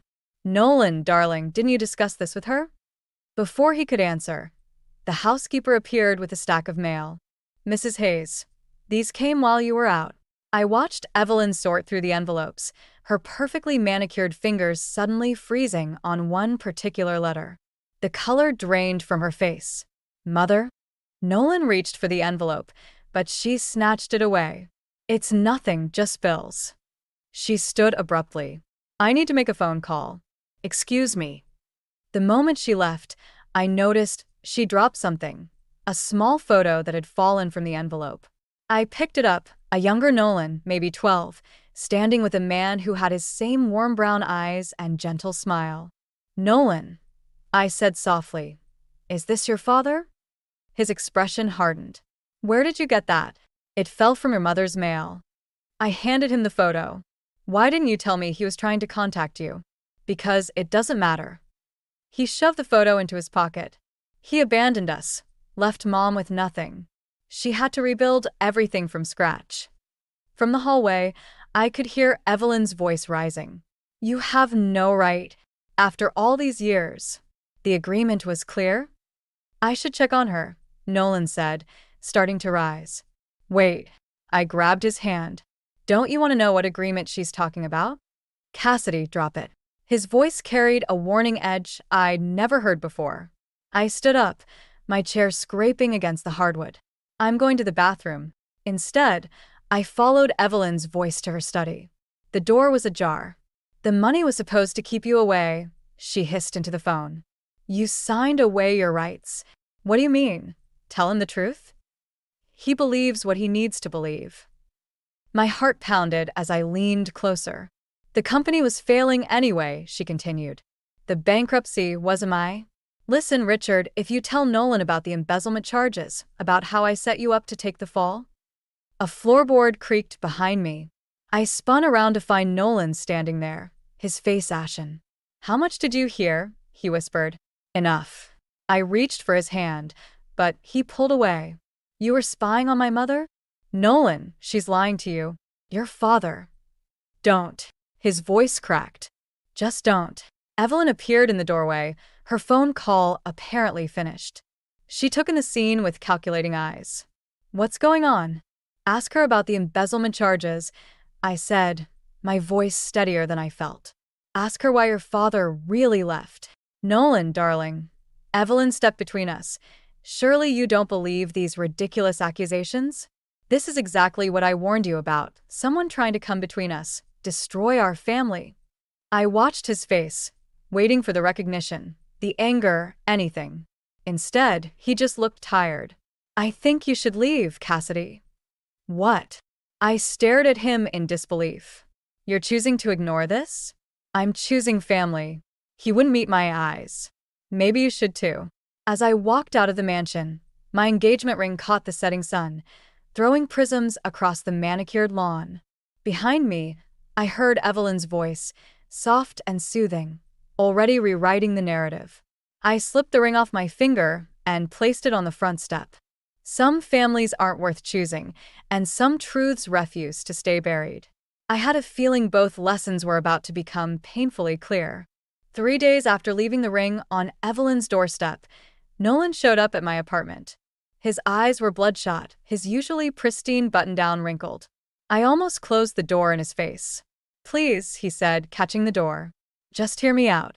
I let him in, more out of curiosity than forgiveness. My grandmother's words echoed in my head. Sometimes people need to talk just so you can hear what they're not saying. I spoke to my father, he said, pacing my small living room. He wants to meet. And nothing. Mom explained everything. He's just trying to cause trouble, probably wants money. Like the money you've been sending to your mother? The words slipped out before I could stop them. He froze. How did you? Bank statements in the prenup, Nolan. $5,000 a month? For what? You don't understand. After Dad left. My phone buzzed. A text from Brooke. Found something. Coming over now. She's not struggling financially, is she? I crossed my arms. The bankruptcy, the embezzlement charges, it was all her, wasn't it? You don't know her like I do. His voice cracked. She sacrificed everything for me. A knock at the door made us both jump. Brooke burst in, waving a folder. Sorry to interrupt whatever this is, but you need to see this. She spread papers across my coffee table, newspaper clippings, court documents, bank records. Your mother didn't just frame your father, she told Nolan. She's done this before. 3 times, with 3 different business partners. I watched the color drain from Nolan's face as he scanned the documents. Where did you get these? I'm a paralegal, remember? Public records are kind of my thing. Brooke pointed to a highlighted section. Look at the dates. Each time, she claimed bankruptcy right after major investments came in. The money disappeared, and someone else took the fall. That's why she's pushing for the wedding, I said softly. The startup she wants us to help with, it's another scheme. Nolan's phone rang. Evelyn's face lit up the screen. He stared at it, hand shaking. Don't answer it, I pleaded. Just think about what's happening here. He answered anyway. Mom? No, I'll be there soon. Yes, I know about the investor meeting tomorrow. I grabbed my keys and headed for the door. I couldn't watch him choose her again. Where are you going? He called after me. To see your father. That stopped him cold. What? He's staying at the Riverside Hotel. Brooke found him. I turned to face Nolan. I'm going to hear his side of the story. You can come with me, or you can go back to pretending everything's fine. Cassidy, please. He reached for me, but I stepped back. If I don't help her with this investment deal, then what? She'll be exposed? Have to face consequences?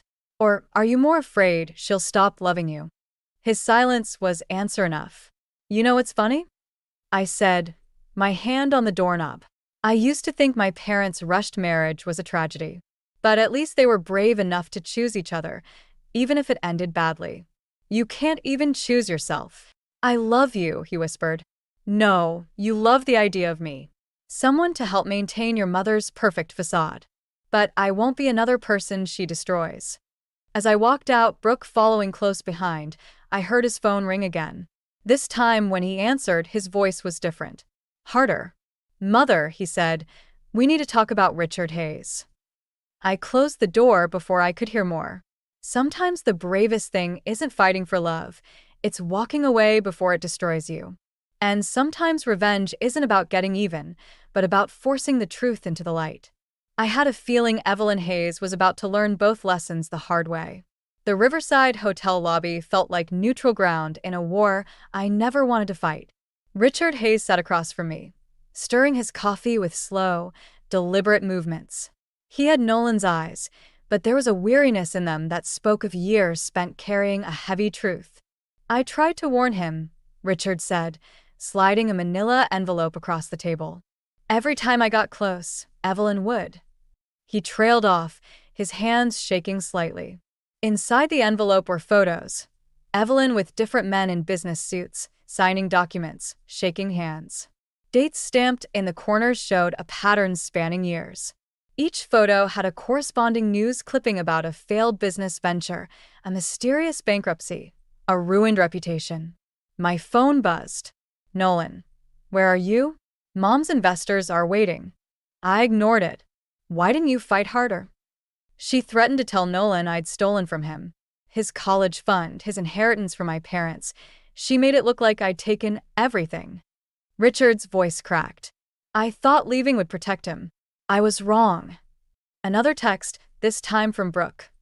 SOS. Evelyn's at your grandmother's house. My blood ran cold. I have to go. Wait. Richard grabbed my arm. There's something else. The new startup? She's already sold the patents. The investors' money will disappear before the ink dries on their checks. I ran 3 red lights getting to my grandmother's house.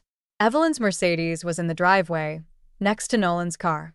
Through the window, I could see them in the living room, Evelyn standing, my grandmother in her favorite chair, Nolan pacing between them. Just want what's best for everyone, Evelyn was saying as I burst in. Surely you understand, Mabel? A grandmother's duty to protect her family? My grandmother's face was steel. The only thing I understand is that you're threatening mine. Threatening? I stepped into the room. What's going on? Cassidy. Nolan moved toward me, but stopped when I backed away.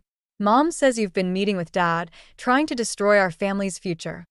Your father's a liar, Evelyn snapped. Show her, Nolan. Show her what he did. Nolan pulled out his phone, showing me bank statements. He emptied the startup's accounts this morning. Everything's gone. I laughed. I couldn't help it. He didn't take anything. Those accounts were already empty, weren't they, Evelyn? The room went still. What are you talking about? Nolan's voice was small, uncertain. I pulled out the photos Richard had given me. Your mother sold the patents last week. The money's probably in an offshore account by now, just like the last 3 times. That's ridiculous, Evelyn sputtered. Nolan, darling, she's obviously jealous, trying to come between us. The investors are waiting at your office right now. I cut in. Why don't we all go explain where their money's going? Enough. Evelyn's composure cracked. Nolan, if you let her destroy everything we've built, you'll have nothing. No mother, no future, no. No more lies. My grandmother stood, her voice quiet but firm. I watched my daughter rush into a marriage that ended in tragedy. I won't watch my granddaughter marry into one. Nolan stared at the photos spread across the coffee table, his world unraveling in glossy 4x6 frames. Mom, everything I did was for you, Evelyn whispered. No. He stepped back, really seeing her for the first time. It was for you. It's always been for you. My phone buzzed again. A message from Richard. The investors know. The police are involved. Outside, sirens wailed in the distance, growing closer. Evelyn must have heard them too. Her face hardened as she reached for her purse. Nolan, come with me. We can explain everything, start over somewhere. Stay, I said softly. Not a plea, but a challenge. He looked between us, his mother by the door, me by the window, years of lies hanging in the balance. The sirens grew louder. Sometimes revenge isn't about winning. Sometimes it's about forcing someone to finally make a choice. The police lights painted my grandmother's living room in alternating red and blue. Nolan stood frozen between his mother and me, the weight of years of lies visible in the slump of his shoulders. Darling, please, Evelyn's voice cracked. Everything I did was for us. Before Nolan could respond, the front door burst open. 2 officers entered, followed by Richard and a man in a suit who introduced himself as Detective Morgan. Evelyn Hayes? The detective stepped forward. We need to discuss the missing investor funds. What happened next seemed to unfold in slow motion. Evelyn's hand diving into her purse, a metallic glint, my grandmother's sharp intake of breath. The gun looked absurdly small in Evelyn's manicured hands. Nobody moves, she said, her voice steady despite her trembling hands. Nolan, get your father's briefcase. The one with the real documents. Richard stepped forward. Evelyn, don't. Shut up. The gun swung toward him. You don't get to play hero now. Not after abandoning us. Mom. Nolan's voice was barely a whisper. Put it down. I can't go to prison. Tears streaked her perfect makeup. We'll leave together, start fresh. Like we always planned. My phone buzzed in my pocket. Brooke, probably wondering why I wasn't answering her texts. The slight movement drew Evelyn's attention, and suddenly I was staring down the barrel of her gun. This is your fault, she snarled. You turned him against me. You and your perfect little family with your perfect little life. My perfect life? I laughed. a harsh sound that surprised even me. My parents died when I was 12. I worked 60-hour weeks saving other people's lives while trying to build my own. The only perfect thing in my life was loving your son, and you poisoned that too. The officers had their weapons drawn, but Evelyn was using me as a shield now, backing toward the door. Nolan, come with me. Now. I caught his eye, saw the terror there, the desperate need to please warring with a truth he could no longer deny. It's okay, I said softly. Choose yourself this time. Shut up. Evelyn's arm tightened around my neck. Nolan, I'm your mother. Everything I did was for you. The money, the lies, I had to protect us. Protect us? Nolan's voice grew stronger. You destroyed us. You destroyed him. He gestured to his father. And now you're destroying yourself. Then I'll destroy her too. The gun pressed harder against my temple. Time seemed to stretch like taffy. I could hear my grandmother praying softly, smell Evelyn's expensive perfume mixed with fierce sweat, feel my own heart hammering against my ribs. Mom. Nolan took a step forward, hands raised. I'll go with you. Just let her go. My heart stopped. Nolan, don't. Quiet. Evelyn's grip loosened slightly. You mean it? You'll come? Of course. He took another step.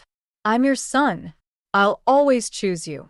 The moment her arm relaxed, I drove my elbow back hard, just like the self-defense class Brooke had dragged me to last year. The gun clattered to the floor. Officers swarmed forward. But Nolan was already moving, scooping up the weapon before anyone could reach it. For one terrible moment, I thought he might give it back to her. Instead, he handed it to Detective Morgan. As they led Evelyn away in handcuffs, her screams echoing through the neighborhood, I realized this wasn't the victory I'd imagined. There was no satisfaction in watching someone's world implode, even if they deserved it. Nolan wouldn't look at any of us, his father's attempt to comfort him rebuffed with a sharp shoulder turn. He walked out without a word, following the police cars that carried his mother away. My grandmother's hand found mine, squeezing gently.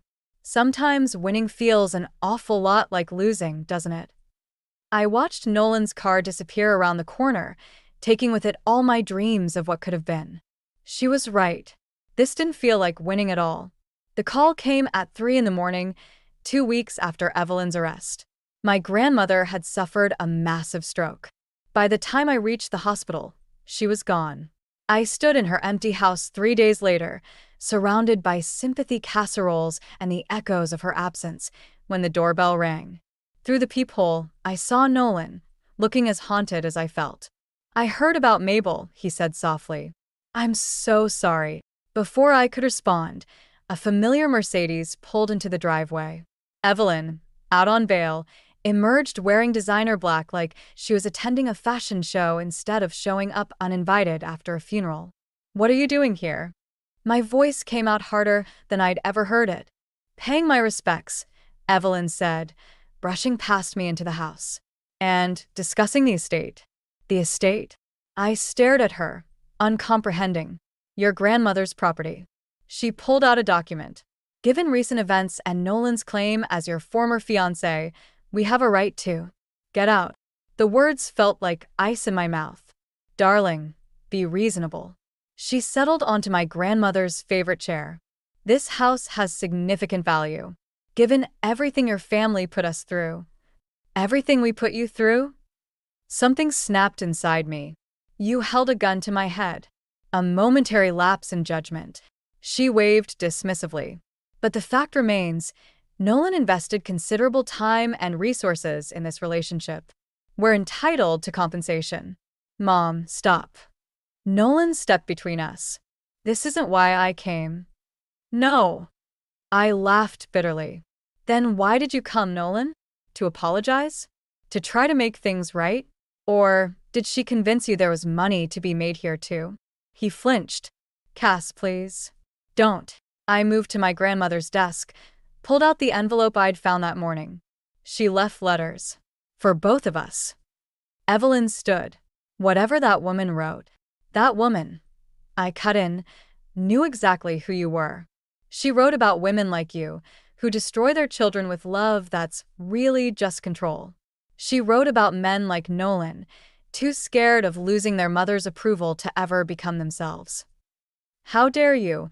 She left me everything. I held up the will.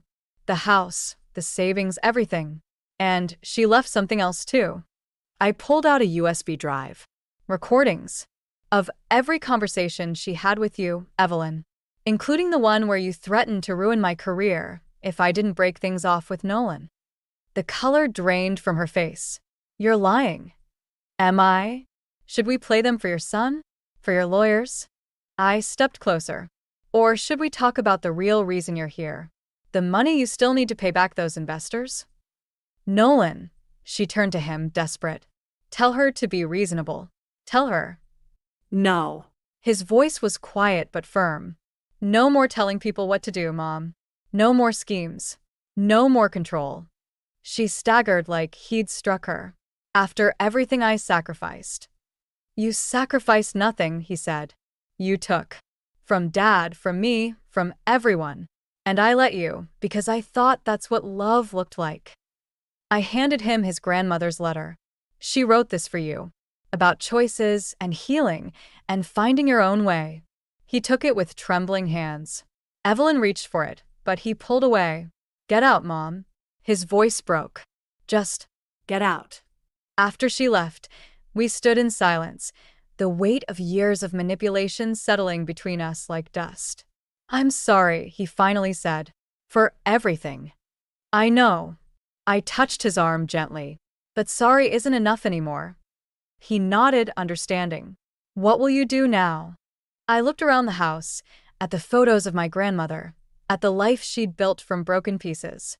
I'm going to honor her legacy, help people heal like she did, but mostly, I'm going to live on my own terms.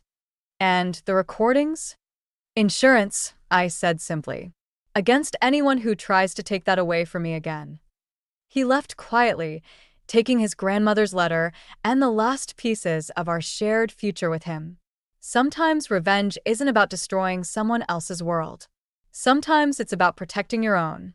6 months later, I stood in my grandmother's garden, my garden now, watching autumn leaves dance across freshly turned soil. The community garden project had transformed the once private space into something bigger, something that would have made Mabel proud. Look who made the news, Brooke said, approaching with her phone extended. The headline read, Tech entrepreneur Evelyn Hayes sentenced to 15 years. I kept digging, focusing on the rhythm of the spade hitting earth. And Nolan testified against her. Started his own company, legitimate this time. He's been asking about you. The autumn wind carried the scent of chrysanthemums, my grandmother's favorites. I'd found her final letter yesterday, tucked inside her old recipe box. My dearest Cassidy, she'd written. By now you'll understand that revenge isn't about destroying others, but about refusing to let them destroy you. Your parents rushed into love and lost themselves. I watched you almost do the same, but you're stronger than that. You always were. A car door slammed nearby. I looked up to see Richard Hayes walking through the garden gate, carrying a box of seedlings. The community center kids are ready for their gardening lesson, he said, setting down the plants. Though I warn you, they're more interested in playing in dirt than learning about proper root systems. I smiled, remembering how this unlikely partnership started. After Evelyn's arrest, Richard had been lost, seeking redemption. When I mentioned turning the garden into a community project, he'd volunteered immediately. Now he taught coding classes at the center while I handled the garden program. Miss Cassidy. A group of children burst through the gate, followed by their parents. Among them was a quiet boy named Marcus, whose mother reminded me of myself at that age, working double shifts, trying to build something stable from chaos. Today we're planting hope, I told them, holding up a seedling. Sometimes things have to break down completely before they can grow into something beautiful. As the children dug their hands into the soil, I noticed a familiar figure by the gate. Nolan stood watching, uncertainty written across his face. He looked different, older, maybe, or just more himself. Can we talk? He asked softly. We walked to the edge of the garden, where my grandmother's bench sat beneath an old oak tree. The same bench where she'd warned me about rushing into marriage, where she taught me that love should nurture, not consume. I'm selling the Hayes Mansion, he said, using the money to start a foundation for financial literacy education. Help people spot schemes like moms before they lose everything. That's good, Nolan. I miss you. The words hung between us like autumn leaves, ready to fall. I know. I touched his hand gently. But sometimes missing someone isn't enough reason to try again. He nodded, understanding in his eyes. You were right, about everything. I needed to choose myself before I could really choose anyone else. A child's laughter rang out across the garden. Marcus had discovered a worm, holding it up triumphantly while his mother watched with tired but happy eyes. Your grandmother would have loved this, Nolan said, gesturing to the transformed space, taking something painful and making it heal others. That's what she did for me.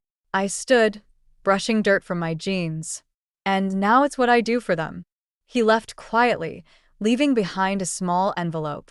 Inside was a donation to the community center, made in Mabel's name. Some might call it karma, others might call it redemption. I called it growth.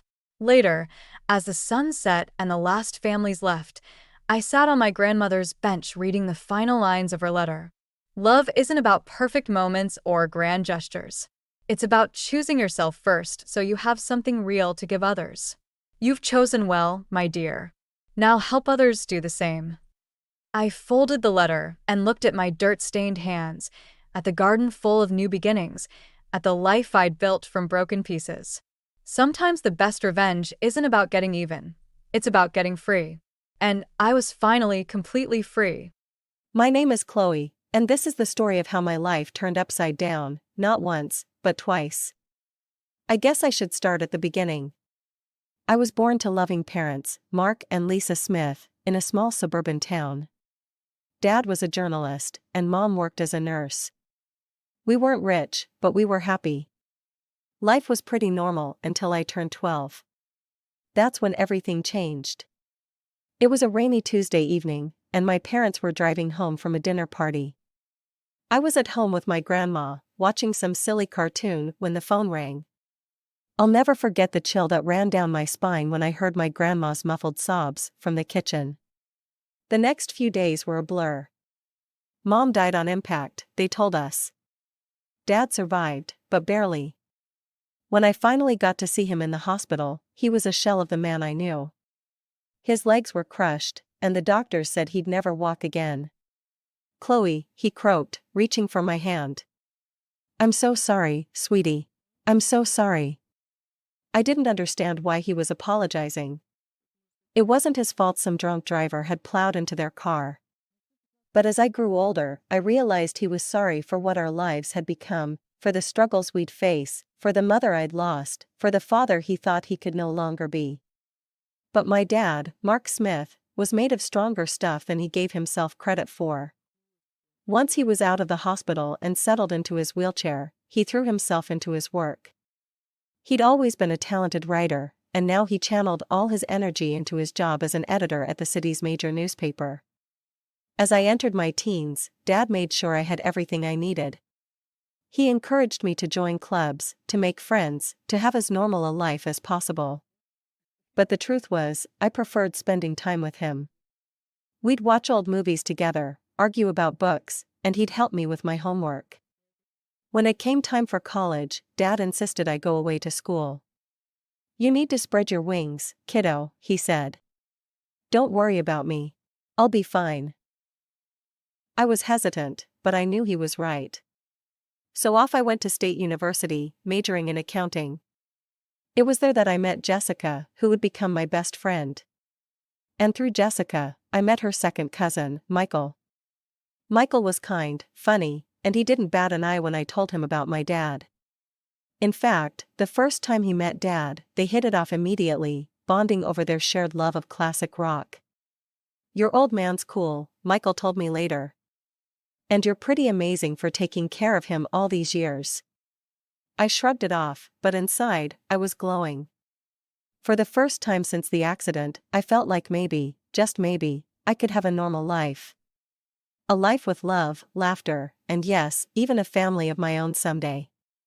After graduation, life seemed to fall into place like pieces of a puzzle.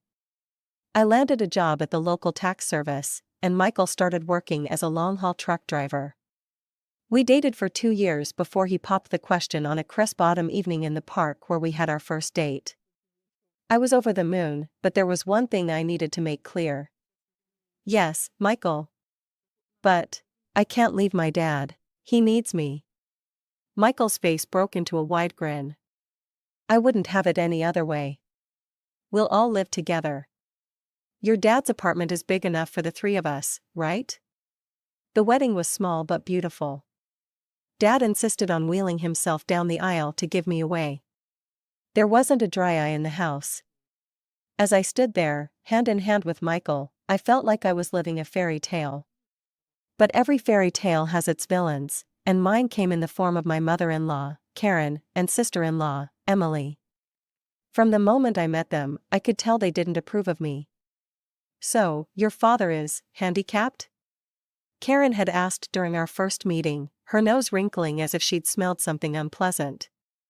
"He's disabled," I corrected, trying to keep my tone neutral. "But he works as an editor, Anne." "How nice," she interrupted, clearly uninterested.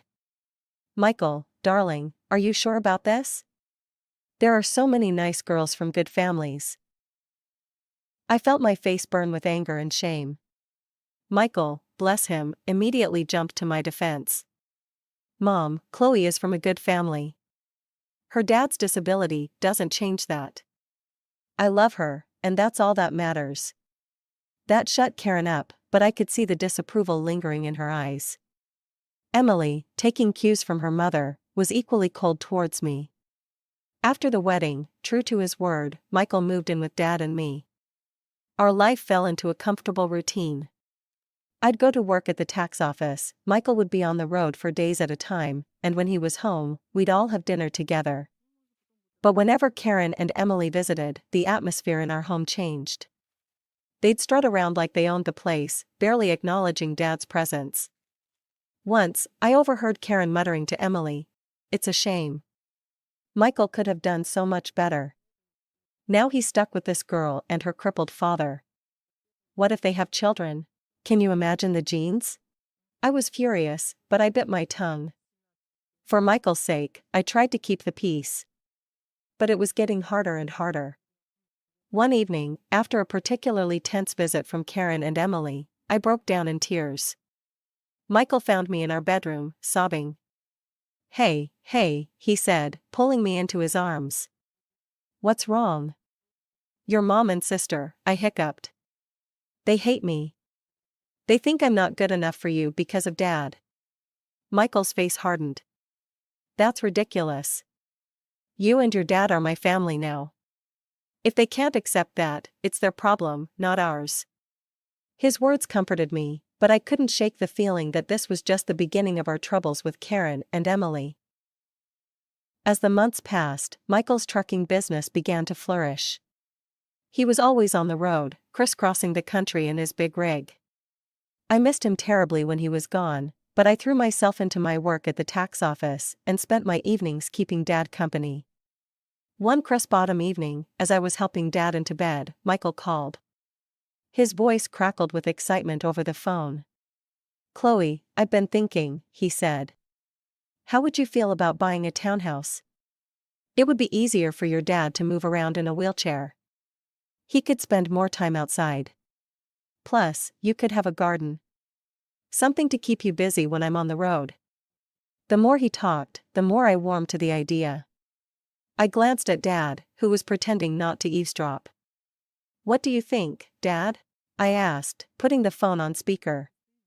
Dad's eyes lit up. "A garden would be nice," he admitted. "And it would be easier to get outside." That settled it. Over the next few weeks, we threw ourselves into house hunting. We finally found the perfect place, a spacious townhouse with wide doorways, a roll-in shower for Dad, and a beautiful backyard. Taking out a mortgage was scary, but with Michael's income and mine, plus the rent from Dad's old apartment, we managed to make it work. We moved in on a sunny Saturday in spring, and I'll never forget the look on Dad's face as he wheeled himself out onto our new patio. "This is perfect, sweetie," he said, his eyes misty. "Thank you." We spent the next few months settling in, making the place our own. I planted a small vegetable garden, and Dad would sit outside for hours, soaking up the sun and fresh air. It was idyllic. Then came the housewarming party.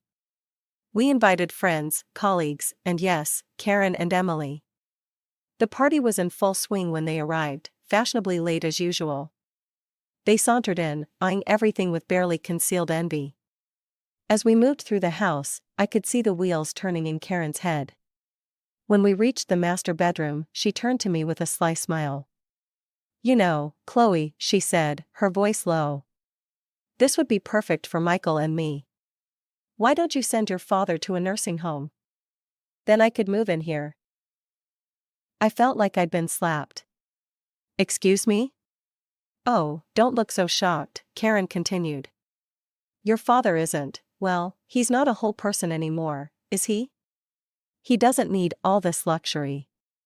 A nursing home would be more than enough for someone in his condition." Before I could respond, Karen marched out to the patio where Dad was chatting with some guests. To my horror, she grabbed the handles of his wheelchair and started pushing him towards the driveway. "Karen!" I shouted, running after her. "What are you doing?" "If he won't go to a nursing home, he can stay outside," she sneered. "That's what you wanted, isn't it? For him to be outdoors?" I was shaking with rage and disbelief. Thankfully, Michael had heard the commotion and came running. His face turned red with anger when he saw what his mother was doing. "Mom," he bellowed. "What the hell are you doing? Let go of Mark's chair right now." Karen looked shocked at Michael's tone. "But honey, I was just—" "I don't want to hear it," Michael cut her off. "You and Emily need to leave. Now."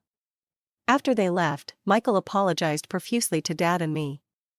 "I'm so sorry," he said, his voice breaking. "I had no idea she would. I'm just so sorry." Dad reached out and patted Michael's hand. "It's not your fault, son. Some people, they just can't understand." Life settled into a new rhythm after the housewarming incident. Karen and Emily kept their distance, which suited me just fine. Michael threw himself into his work, taking on more long-haul routes to help cover our new mortgage. I split my time between my job at the tax office and tending to our home and Dad.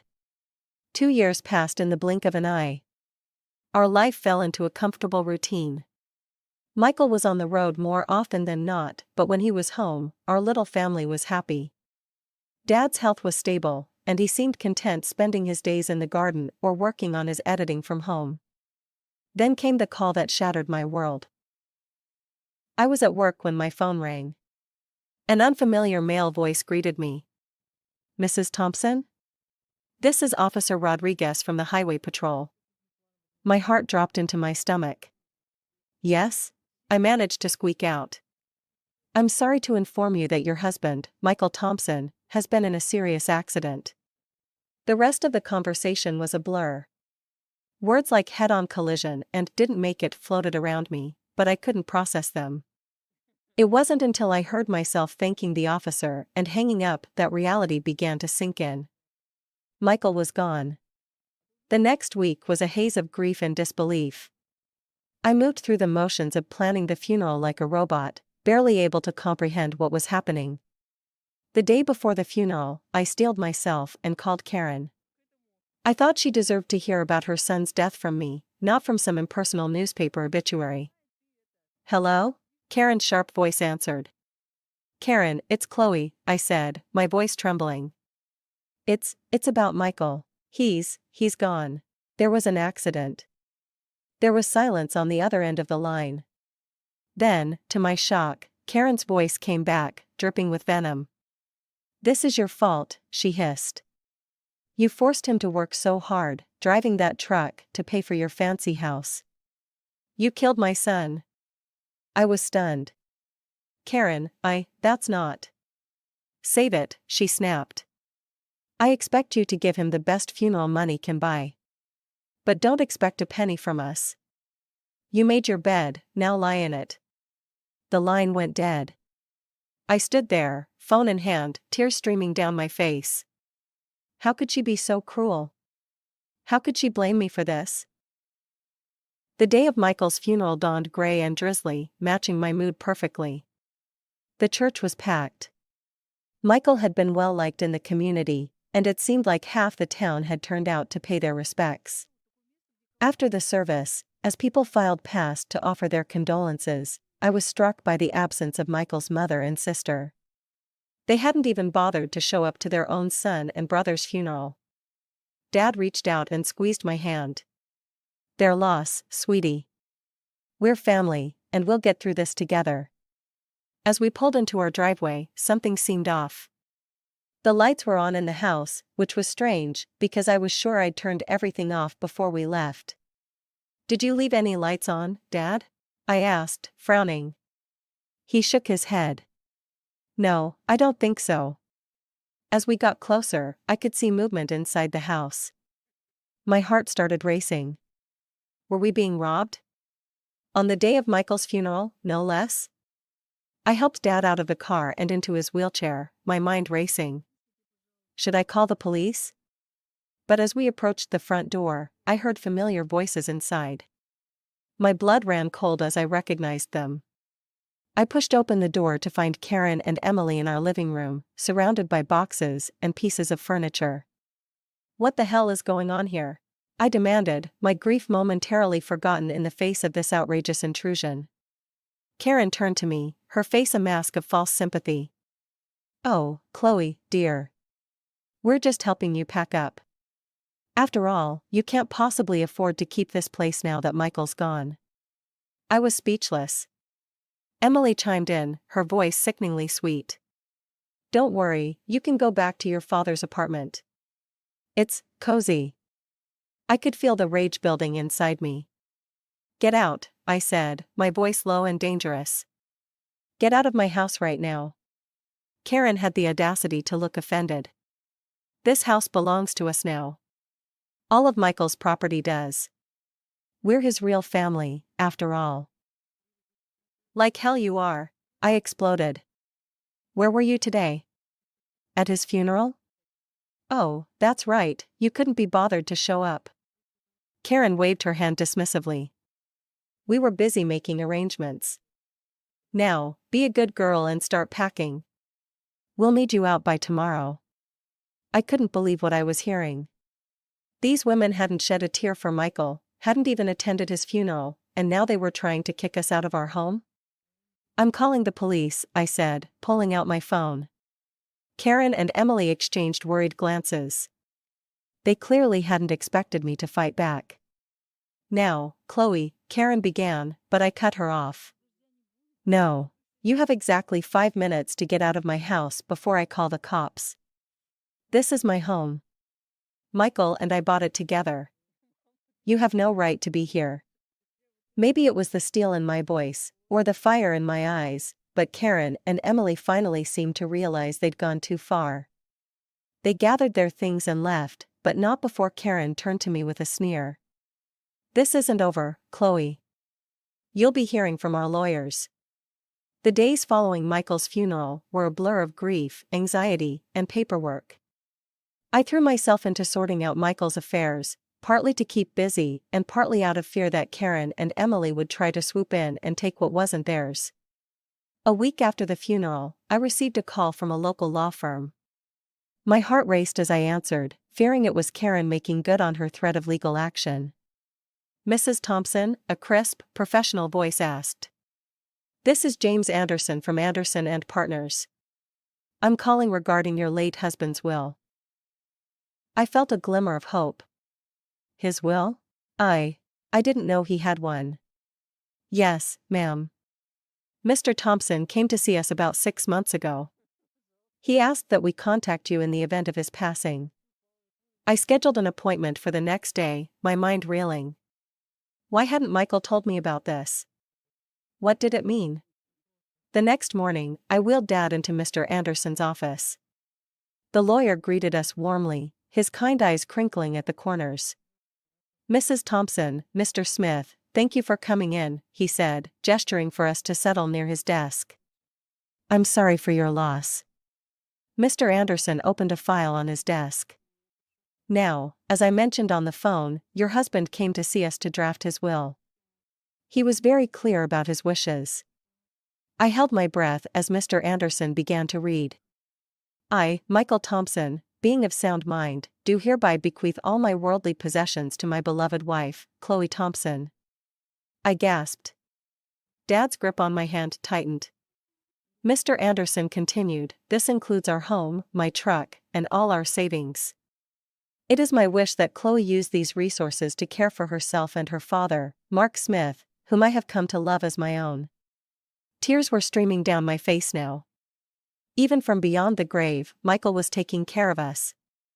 There's more, Mr. Anderson said gently. Mr. Thompson left a letter for you. He handed me an envelope.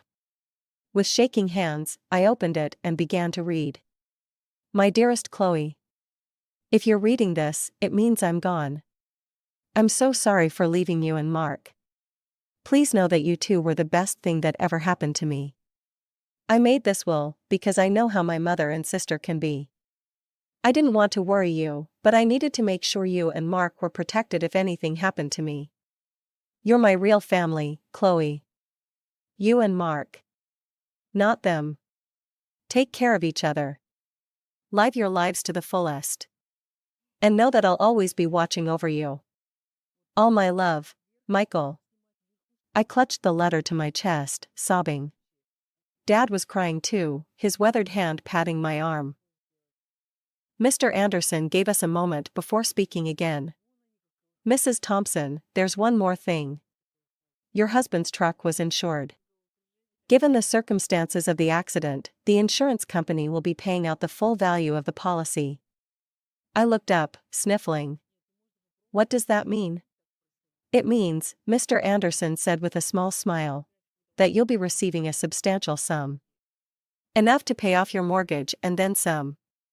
As we left the lawyer's office, I felt like a weight had been lifted from my shoulders. We were going to be okay. Michael had made sure of it.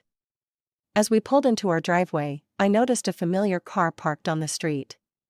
My heart sank as I recognized Karen's sleek sedan. Oh no, I muttered. What now? Sure enough, Karen and Emily were waiting on our front porch. But this time, I wasn't afraid. I had Michael's letter in my pocket and the strength of his love in my heart. Chloe, Karen began as we approached, her voice sickly sweet. We need to talk about Michael's estate. I stood tall, looking her straight in the eye. No, Karen. We don't. Michael left everything to me. It's all legal and official. And do you want to know why? Because we were his real family. Not you. Now, please leave.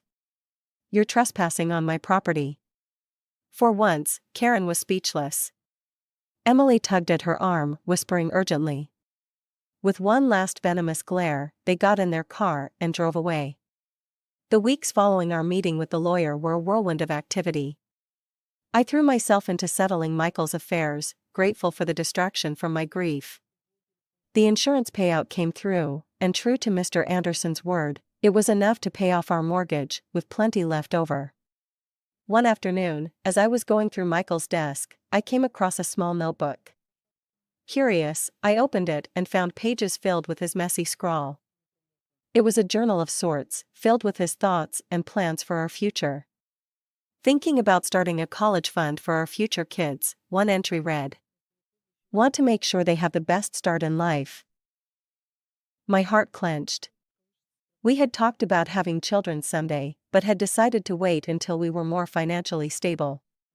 Now, reading Michael's private hopes and dreams, I felt a fresh wave of grief wash over me. Oh, Michael, I whispered, clutching the notebook to my chest. We had so many plans. That night, I tossed and turned, unable to sleep. My mind kept drifting to the journal, to the future we'd never have. When I finally drifted off, I dreamed of Michael. He was smiling, holding out his hand to me. It's okay, Chloe, he said in my dream. Everything's going to be all right. I woke up the next morning feeling different. I couldn't quite put my finger on it, but something had changed. As I got ready for work, a wave of nausea hit me. I barely made it to the bathroom in time. But as the days went by, the morning sickness persisted. At first, I chalked it up to stress and grief. But a small voice in the back of my mind whispered another possibility. Finally, after a week of this, I found myself standing in the pharmacy aisle, staring at pregnancy tests. With trembling hands, I bought one and hurried home. The 3 minutes I waited for the result were the longest of my life. When I finally looked at the test, I saw 2 clear blue lines. I sank to the bathroom floor, a mix of emotions overwhelming me. Joy, fear, grief, hope, they all swirled together in a dizzying cocktail. "Chloe?" Dad's voice came through the door. "Everything okay in there?"